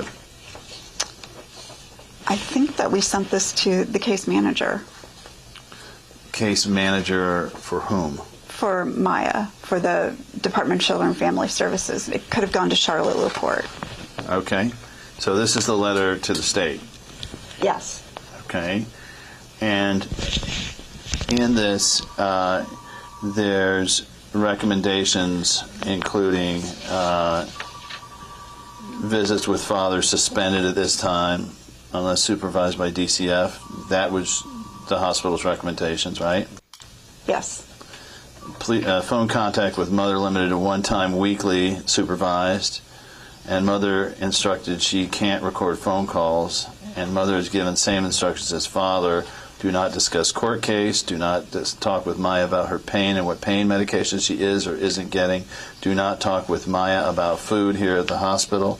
Do not discuss the supervised visits when they are or aren't taking place. That's in there, right? Yes. Okay. Aren't those exactly the things that DCF turned around and instructed the parents about? I think that prior to this, there had already been an email. I think that came on around the 17th of November. Charlotte Laporte had already given that information. Then why write this? Why include these? If it had already been ordered, why would you do all these recommendations? You have to, Dr. Amin. You would have to talk with Dr. Amin about that. And you didn't discuss this with Dr. Amin while you were doing it? Dr. Amin gave me this document to type up. What input did you have in this? I don't think I have a lot of input in this at all. Dr. Amin gave me a letter that she wanted sent to the court or to the case manager. And again, this is trying to position pieces of this to help Maya get to Nemours. You also recommend Maya's phone be removed. Mm-hmm. Is that right? Yes.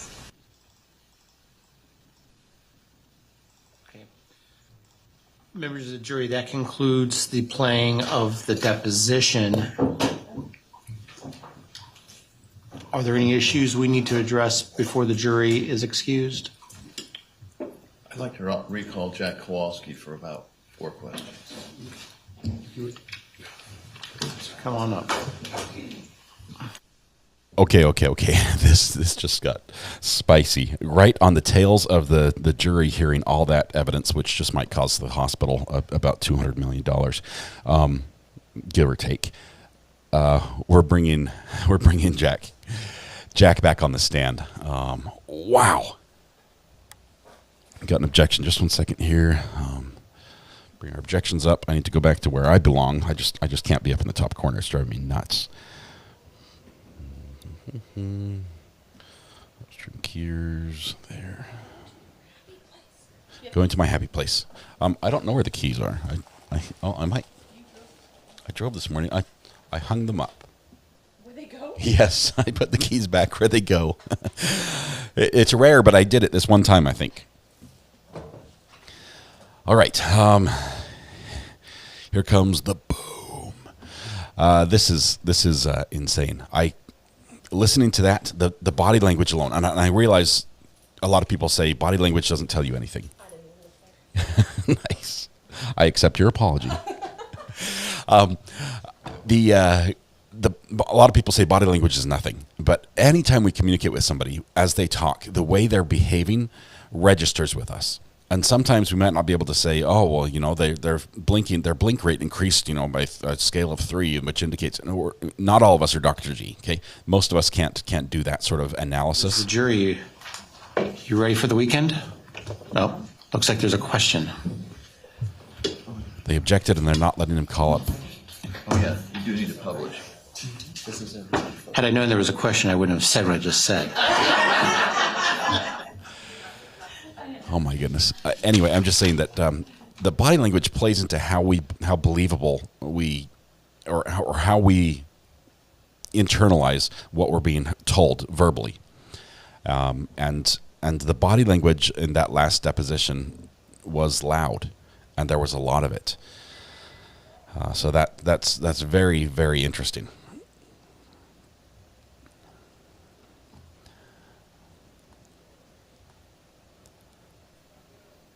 Dr. G is teaching his students very well.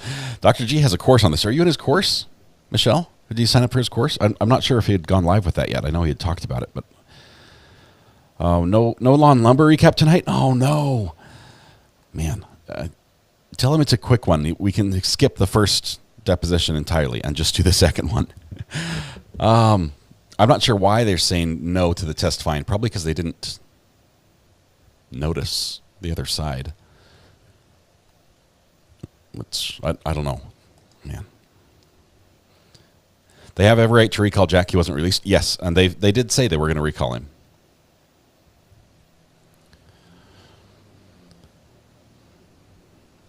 Her opening her phone tells you how nonchalant she was taking it.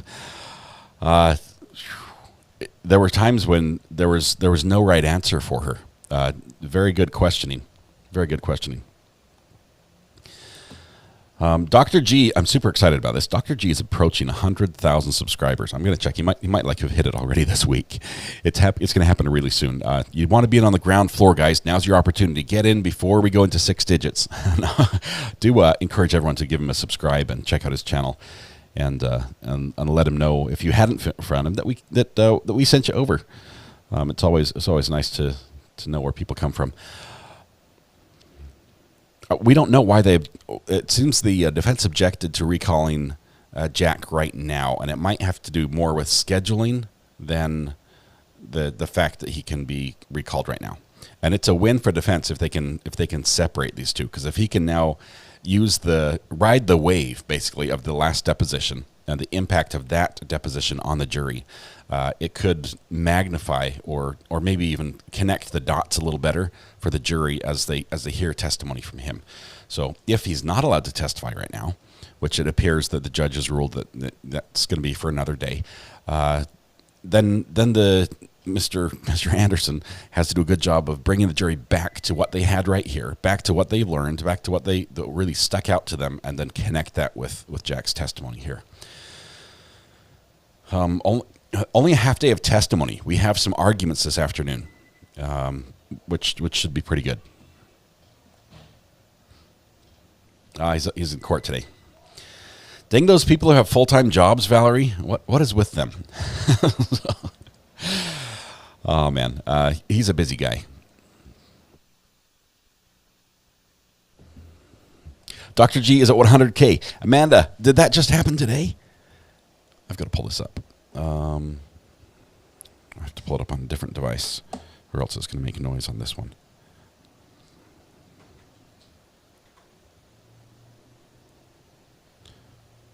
Dr. G emailed me, and we might be doing something together if things line up. I'm not sure. 100K is a huge celebration.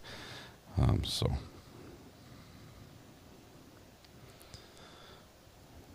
100K, boom, there it is. I'm gonna just send him a little text to say congratulations. Oops. And into highlighter. Where's my highlighter color? That one right there.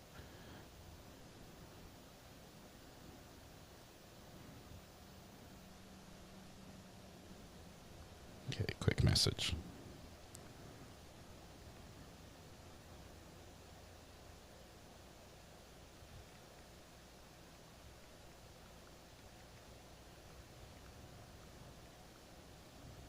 And I had to mute my mic while I talk really quickly.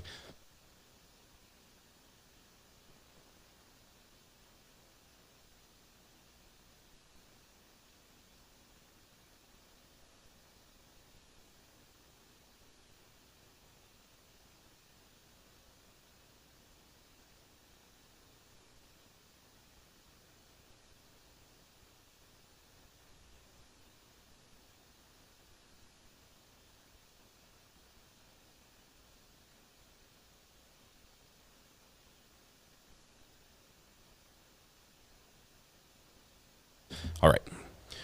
Text to Dr. G sent. That is super exciting. That just made my day. He is growing so quickly. It's awesome. All right. BD was just saying, I was just following orders. Yeah. Blame risk management. Blame the doctors. Disregard all the times that I wrote things in there that looked suspicious and then had no notes about them. Yeah. Wow. The way she answered, "Did you ever kiss Maya?" She's like, "I don't think so." That would indicate that at some point that sort of behavior has probably happened between her and a patient. That's to me what I feel. Okay, I'm not saying it ever has, but to me that sort of answer is sort of like, it's not likely. If it has never happened, it could be a definitive no because it's never occurred with any patient, right? Is that not an easier answer to say there? Man. Let's see. Who is Dr. G? Says Gina. Gina, do I have news for you? Dr. G Explains on YouTube is a clinical social worker and a behavior analyst. I can never say that right. He's right here on YouTube. His channel is Dr. G Explains. He loves true crime. Okay, he's just a very authentic and kind guy, and massive amounts of knowledge in his head having to do with true crime. He's been an expert witness. He's testified in court loads of times about all sorts of different things. So he loves this environment, and he loves a lot of the same things we do as here in the world of true crime. And so he will do analysis on videos, on behavior, on what we're seeing in court, what we're observing when something inside us is going, something's not right here. My alarm bells are going off, but I'm not sure what, is it a fire, is it an earthquake? I'm not sure what's going on. There's something. He'll do the analysis of the video and say, here's what's happening, and this is what it could mean. And he does just a great job. So highly recommend his channel. And unfortunately, it's no longer, you can't get in on the ground floor anymore, because all the first 100,000 spots are taken. So, he is a psychologist. He's practicing. I mean, that's what he does. He treats patients. I think he's out of Georgia as well, if I remember correctly. He worked in true crime. Just it is so much fun to talk to him.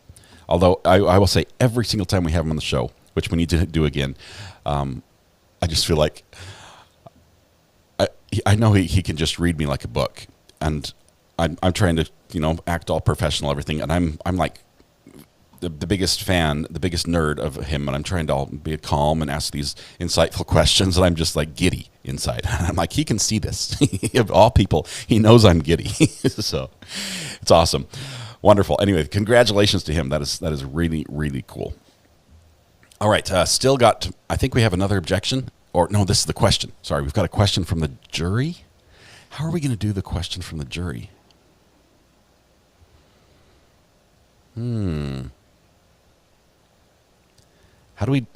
This can't happen because BD's not here.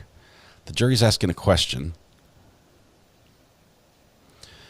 Let's see. Valerie says, BD emailed risk management suggesting those pictures to be taken at hospital. Will these emails be in evidence? They are now. I mean, they were read in. It's part of the record. I'm not sure if the physical copy has been admitted or not.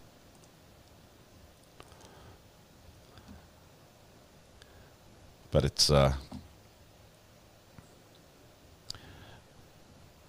see. Did you see the one that I sent you? Frenchie Mom, I have not. Which one did you send me? Was it on the burner phone?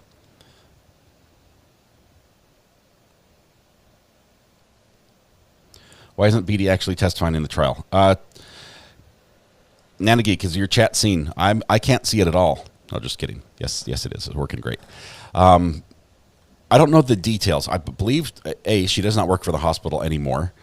And hey, members of the jury, one of your number asked a series of questions, and some of them I'm just going to give a broad response to, and then others I'll give you more specific.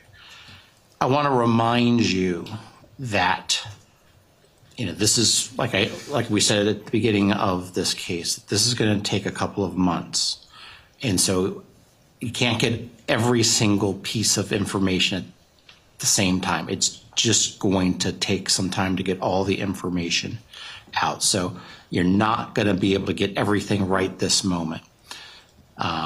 Thank you, Becky. I will tell you, any exhibits that are admitted into evidence will be available to the jury during your deliberations.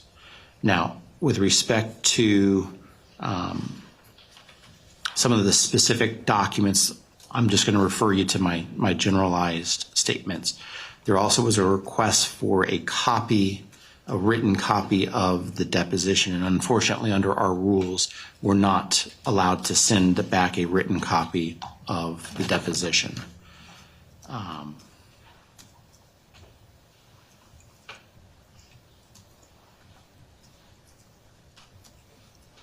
I think the other one was a request about Mr. Kowalski testifying. I will tell you, not today, but it's my understanding that Mr. Kowalski will testify again before the plaintiffs have rested the plaintiff's case in chief. And again, I just want to remind you, this is a process that takes time, and so please remember that you're still going to be getting more information as we progress during this. Did they ask why can he not testify? With that, that's all I'm going to be able to respond to with all those questions, but I appreciate them. I did say, are you ready for the weekend? And the reason why I'm saying that is because the lawyers and I are going to be working this afternoon outside of your presence. And this was planned kind of recently, but instead of having you come back and forth, it's just easier if I let you go. We're going to be back at the normal time on Monday, so I want to be able to bring you through the door at 9 a.m. to begin. Right now, we're probably going to be doing probably 5 days next week, okay? Do not discuss this case amongst yourselves. Do not do any investigation. Receive no information. Please, please, please, if someone approaches you about this case, you tell them to stop, walk away, and report it to the court deputies. And again, do not watch any or review any media accounts of this trial. Have a wonderful weekend. Okay, so we're going to stay for the business, just so you know. But the jury's out. The jury gets to think this over, and what do they spend the weekend thinking about? Beattie's deposition. I don't think they can even remember who came before her. Please be seated.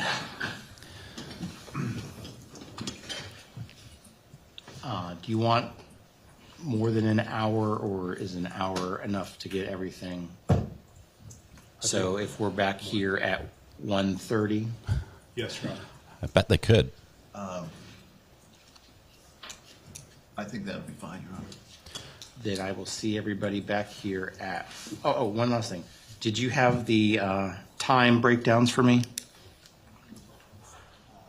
Or will you tell me when? We'll tell you when we return, Your Honor. Yes. Okay.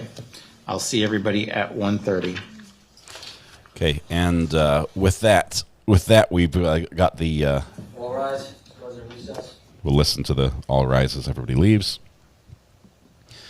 Okay, I forgot what I was saying, but the jury's going to be mulling that over, and that of all depositions was incredible. I will say that Mr. Anderson was very effective. There were a couple pauses, and I realized this was edited for probably for time and for content because the objections were ruled out or were edited out, and I'm frustrated because the editing was done poorly, but without seeing what they cut, it's hard to say that they did a bad job because if there was other people talking or two people talking over each other, it seems that sometimes the very beginning of his question was cut off, and so it might have some overlap there, and that was the reason. But I think we got the meaning of everything.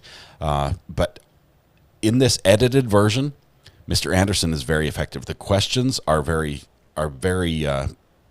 directed. First of all, he goes for the throat from the very beginning, and just hammers, just hits, and leads down a path, and then presents the evidence, and then challenges, and what's this, and explain this. It was a very, very good. He's very good at depositions.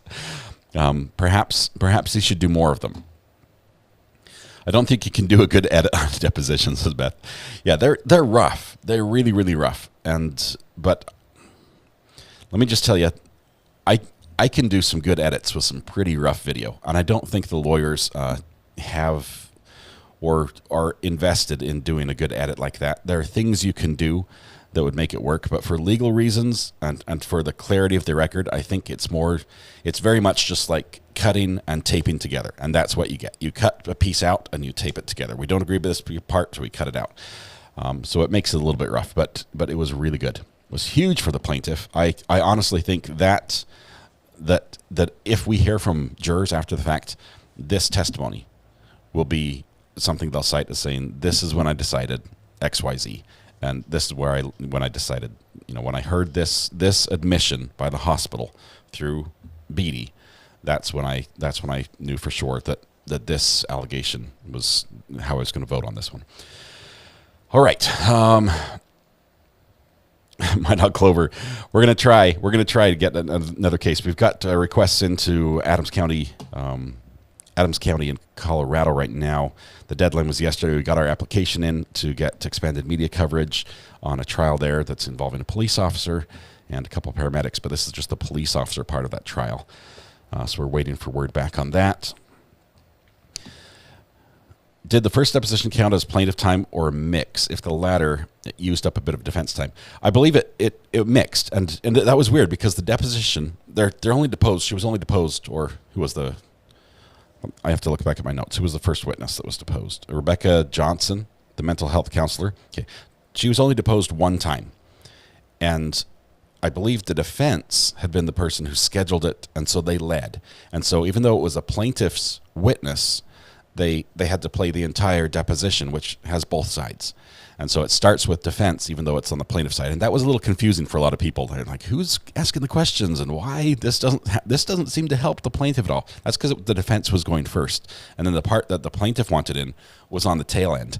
And so they asked their questions. And I think the big thing they wanted, that they needed in evidence, was that letter from her that they admitted after the deposition was over. Say, moved to admit this letter that basically says everything I saw about the parents, Jack and Beata, in the way they interacted with their kids and treated them and cared about them and wanted the best for them and responded to advice and medical whatever was exceptional. Okay, that's the letter. It's a glowing letter of review that from a psychiatrist who has seen them over an extended period of time. So that was what they needed in by that, and that's why I think that's why she was called in that way. Court is on lunch right now. We have 1 hour, Little Miss, 1 hour, and then we're coming back, and then we get some. We're going to bring the objection counter back up because we're going to start arguing evidence here in a little bit. What can be admitted and what can't be, and this is going to be, if I understand this correctly, this argument that we're having today is going to be relating to what's going to be admitted when Maya is on the stand, or what's allowed when Maya is on the stand. So this should be very heated. It's going to be very, very passionate arguing going back and forth, and we're going to see some things that, if history is any indicator, that the judge is not going to allow in. It's going to make people pretty frustrated, saying the jury should be able to hear that. And we'll also, we'll see some things where we're like, I can't wait till the jury sees this. But it's going to go both ways. I don't think anyone's going to just run the table and win the afternoon. But it's going to be good. I've changed my mind. I've changed my mind a little bit about the hospital and settling. I've heard from a couple people now, there are records that the hospital made efforts to settle multiple times, and it appears the family did not want to settle. Can somebody confirm that's the occurrence, that they tried to settle, just with Kyle, or tried to settle his portion of the case and tried to settle, various different times. Jack won't testify today, and it's probably a scheduling issue. Monday is a holiday, as judge told the jury to be back on Monday at 9 a.m. Is it Columbus Day? What day is it?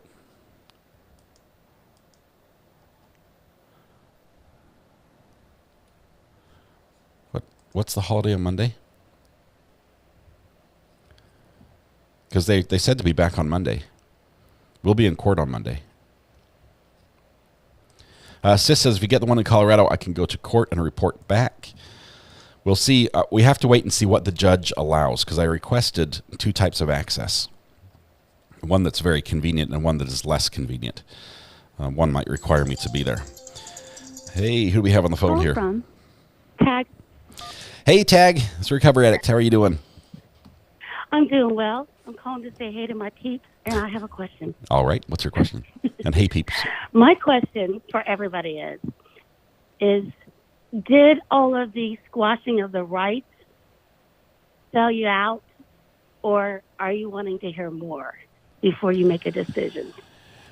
This is a great question. The squashing of the rights, some of the squashing of the rights were disputed by Beatty. Okay, the fact that they said, no, I didn't confiscate the religious, the sacrament items, the host and the I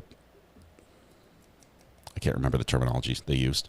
I didn't tell we didn't prevent the priest from going in. That would have been DCFS that decides who can go in and who can't. She says we didn't, listen in on the lawyers.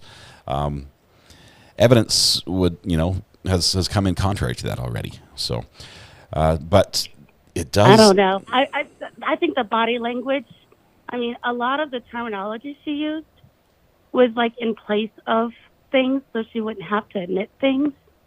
That's the way I saw it. But, everybody interprets differently, but I was just curious. Because, the priest alone, and, there was more witnesses saying differently than her. You know what I'm saying? Yeah, and there was so much shifting of blame in her testimony. It's like, hey, we just follow orders. I follow orders from the doctors. I follow orders from risk management. I follow orders from DCFS, the courts. All I'm doing is just, trying to follow the rules. But it seems, the evidence that was presented shows that really the hospital was leading on all these fronts and steering DCFS. Right. And, the risk management was reacting to a situation they were possibly caught in, and that what was the last one? The doctors. I think it's apparent to me, or I get the impression that Beatty was more involved than she admitted to in her deposition, where she's like, "Oh, yeah, I was just a receptionist. Doctor handed me paper and I just typed it up." If the doctor already had it, yeah, go ahead. I've been behind the nurses station. I've heard chit chat. I've heard doctors chit chat. I've heard CPS chit chat with doctors. I've heard how they talk and how biases can be created quickly. Mm-hmm. And that's why I feel like everybody's passing the blame, but everybody is to blame. Like, she has just as much in on it as they do, but it's so much easier just saying, well, I'm CPS. I'm just the person that they called in. Right. And this is what I'm told. But I have literally watched doctors, literally get a quick bias. And then the fact that her records were tossed to other doctors and they gave a bias to me in treating her. It's supposed to be, you're supposed to consider what the other doctors say, but you're also supposed to do a new evaluation every single time. And I just feel like there was a lot of bias on all ends, and that she had more involved. I could totally, the way she was testifying in her deposition, I could totally see her down talking, the parents, and, it's awful. And here I'm doing it right here while you're talking to me, but the way she picked up her phone in the middle of the conversation as well. I'm sorry for doing that, Tag. I'll check it out on you later. Thanks, I appreciate that. Yeah, there was so much in there that was just it was very telling. It was more than just a hostile witness. It was wow. We'll see if we can get. She was just ducking. Yeah. Just almost every question, like. Well, she would use different terminology so she wouldn't have to say, yes, I did that. Like she used the comforting. Yeah. I was comforting. Okay. Yep, and I was instructed to comfort, and the dad thanked me. And, yeah. Right. And that's what really sold me on this. Like, no, she was in on it too. I bet you they were all behind. This is just my opinion, okay? They were all behind there going, oh, this is, now they want to bring religion in on it, and, because they'll do that. They're like, oh, now they want to bring God in, someone to pray. We're not abusing our daughter. I've heard the talk before, and I can just picture it. Even that, and, juries, their minds go wild too. They just picture it, like, just from demeanors alone on a testimony. Like, Tag, you can picture it. I think Valerie here nailed it. Her body language spoke the opposite of her words. And to me, it did. And Valerie, great point. It undermined her credibility as a witness. So it makes me question what was going on a little bit, and the way that everyone else was to blame except for her. She was perfect in every scenario. She's Mary Poppins. She's practically perfect in every way, and I know. that's you know. And she's going to pull out her big bag and her umbrella, and she's going to fly off into the her clouds. umbrella and her hat. Yep. But yeah. Anyway, crazy. Just interesting. I'm glad we got to hear this today, and thank you for your analysis. But we will. Well, I mean, I just wanted to know if I was the only one in my thinking, because when the priest and she was a helper of the church, mm-hmm. came in and they testified, it was straightforward. There was no, I mean, they were just one answer off the bat. Yeah. You know, very believable. Defense was asking, and she was like, no, they literally told me no. So, you know, it was solid. Whereas her testimony is, well, I was comforting. It took her a while. Like, when she talked, there was a stall. Yeah. And for girls, it's how do we couch this answer really in a way that looks better? You look at all the pieces of evidence, because a lot of this is basically he said, she said. Right? They're saying Maya says this, and you're like, but we say this. And it's which one are you going to believe? Right? But now you have the lawyer who comes in and says, hey, I'd like to meet with them and my client, and they're like, no, you can't. You have to meet in the hallway, or you have to have the door open. You have the priests to come in. They're the church representatives to come in and say, we'd like to pray with her. And like, no, you can't. You have the parents who come in and say, we'd like to talk to her. And no, you can't. And we have all these little pieces that are consistently saying, this is the treatment we were receiving. And they're straightforward. I mean, they're just literally answering right after the question. It's like bam, bam, bam. But when she's asked questions, it's stall, you know. And then and part of the problem. And for a girl, we like to talk. Okay, we have to give her a little bit of. We have to give her a little bit of a break because of the editing. I mean, the fact that we went from one question which was very serious to then cutting back, and suddenly she's grinning from ear to ear. 10 minutes went by, and there could have been all sorts of non-deposition related conversation that went by as somebody had to take a break, and they're talking about the game over the weekend or something else. And so when we put the pieces together, we have to sort of cut those parts out and not let that weigh on us. But even without considering those, just the way she's answering the questions, the way she responds, the way she's all happy, and then changes when she's like, oh, and here's this email. Can you tell us what that is? And then she's like, I know, it's almost like she could feel her own face go flush. Yeah. You know? It's not a science. Like, it's not a science. But I don't know. I think we all use it more than body language more than we think. Anyway, I'm thinking in my head and not talking. So, Tag, thank you very much. I get that way too. Yeah, it's been a fun day. I just wanted to know, and I wanted to say hi to my peeps. It's been a while since I've called. You know, I'm kind of shy when it comes Somebody to has to do the calling peep sound real quickly. Yeah, so do peeps. Do peeps. All right. All right. Thanks, Tag. All right. Everybody Catch you have later. a good lunch. Yep. You too. I'll Bye. catch you later on the fly. Bye. Bye. All right, that's awesome. I did just hear back from Dr. G. He tells us that he hit 100,000 at 5:30 this morning, but he wasn't. I'm sure he wasn't up watching, refreshing the screen or anything. But he says he hit it at 5:30 this morning, and celebration is in planning, so we're excited about that. Let's see. The family's already gone after DCFS, right? The CPS, and did they also go after Beatty already? Was that the other lawsuit? Was she wrapped into that one? The one where they settled, got I think it was a $2.5 million settlement. Who did they go after initially? That they settled on.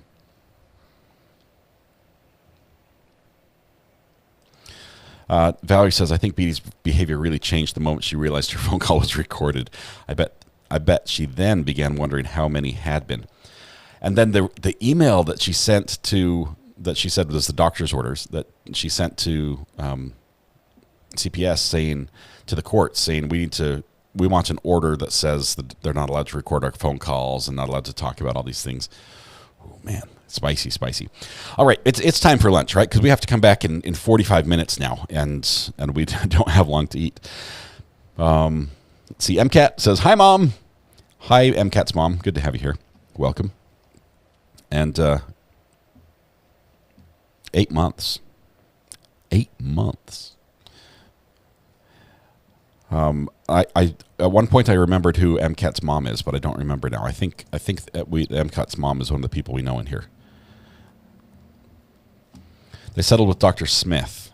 Okay, Dr. Smith was the one who initially made the call to the courts, right? Why can't the jury hear everything? you know, there's that mindset, and you'd think it would work, right? In theory, if we could just gather all truth that's relevant to a case and put it in a big bucket and view everything, and then see what's allowed, wouldn't we be able to make a better decision? The fact is, we have these rules of evidence. We have evidence that we have to be able to, you know, for example, maybe evidence from a psychic should not come in, right? Some people would really object if there was a psychic out there that said, "Hey, I consulted the tea leaves, or I looked in the crystal ball, and I saw that this person committed this crime, and this is where the body is," or whatever. Whether or not it's right or not, that would be something that would be objected to. There are rules of evidence that say certain types of evidence can come in. One of the types that can't come in is hearsay. We only can hear evidence from somebody who saw it themselves, with a few exceptions, and there are exceptions to the hearsay rule. But these rules of evidence give order to the court, and make it a balanced or a fair playing field to fight from. Now, it's possible that the evidence that exists might not work with the way the laws are structured, and somebody might be at a severe disadvantage. But the laws were there first as the way the court operates, and we play within those rules. As buggy as the system is, I love it. I really do. Okay, I'm ready for some lunch because I did not eat breakfast. I took one bite of Mrs. R.A.'s waffle this morning. I stole some of the waffle that my son. I think Mrs. R.A. made the waffles, but that's all I've had for breakfast. So it's time for lunch here. Let's see. Dr. Smith is the reason Beatty got assigned. The Beatty followed her from floor to floor, followed her case, even though she was complaining at the same time about her workload, and then saying it was assigned. It's something stinks in Denmark. Is that the saying? Something stinks in Denmark? Hopefully that's not detrimental or not derogatory towards Denmark. I think that's a Norwegian saying. Got family that are Norwegian. Lawsuit was dropped against Beatty, probably because they go right after the hospital, and she was a part of the hospital. All right, I'm ready. Did your Judge hairpiece come in yet? I did not order one. Was I supposed to order one? All right, we'll be back this afternoon. It's going to be different. Jury's not going to be here. It's just going to be argument in front of the judge. It'll be quite interesting. It'll be quite spicy. The objection counter will go up. Right now we're sitting at, I was very conservative. We're sitting at 593. I'm sure we would be, had we heard everything that was edited out, we would have at least 100 more objections than we have right now. But don't worry, we'll catch up on the counter. I'm sure we'll get to 4 digits before this is all through. All right, tonight when you go home, please hug the people you love, smile at someone, make their day just a little bit better, and please stay safe till we go live again in about 40 minutes. 40 minutes. Eat fast, guys. That's all the time we got. We'll see you here. Thanks. It was a wonderful morning. Thanks to the mods. You're fantastic. Thanks to all of you that make this the best place to watch true crime. That's because of you. It would not be the same without you. Have a great lunch, guys.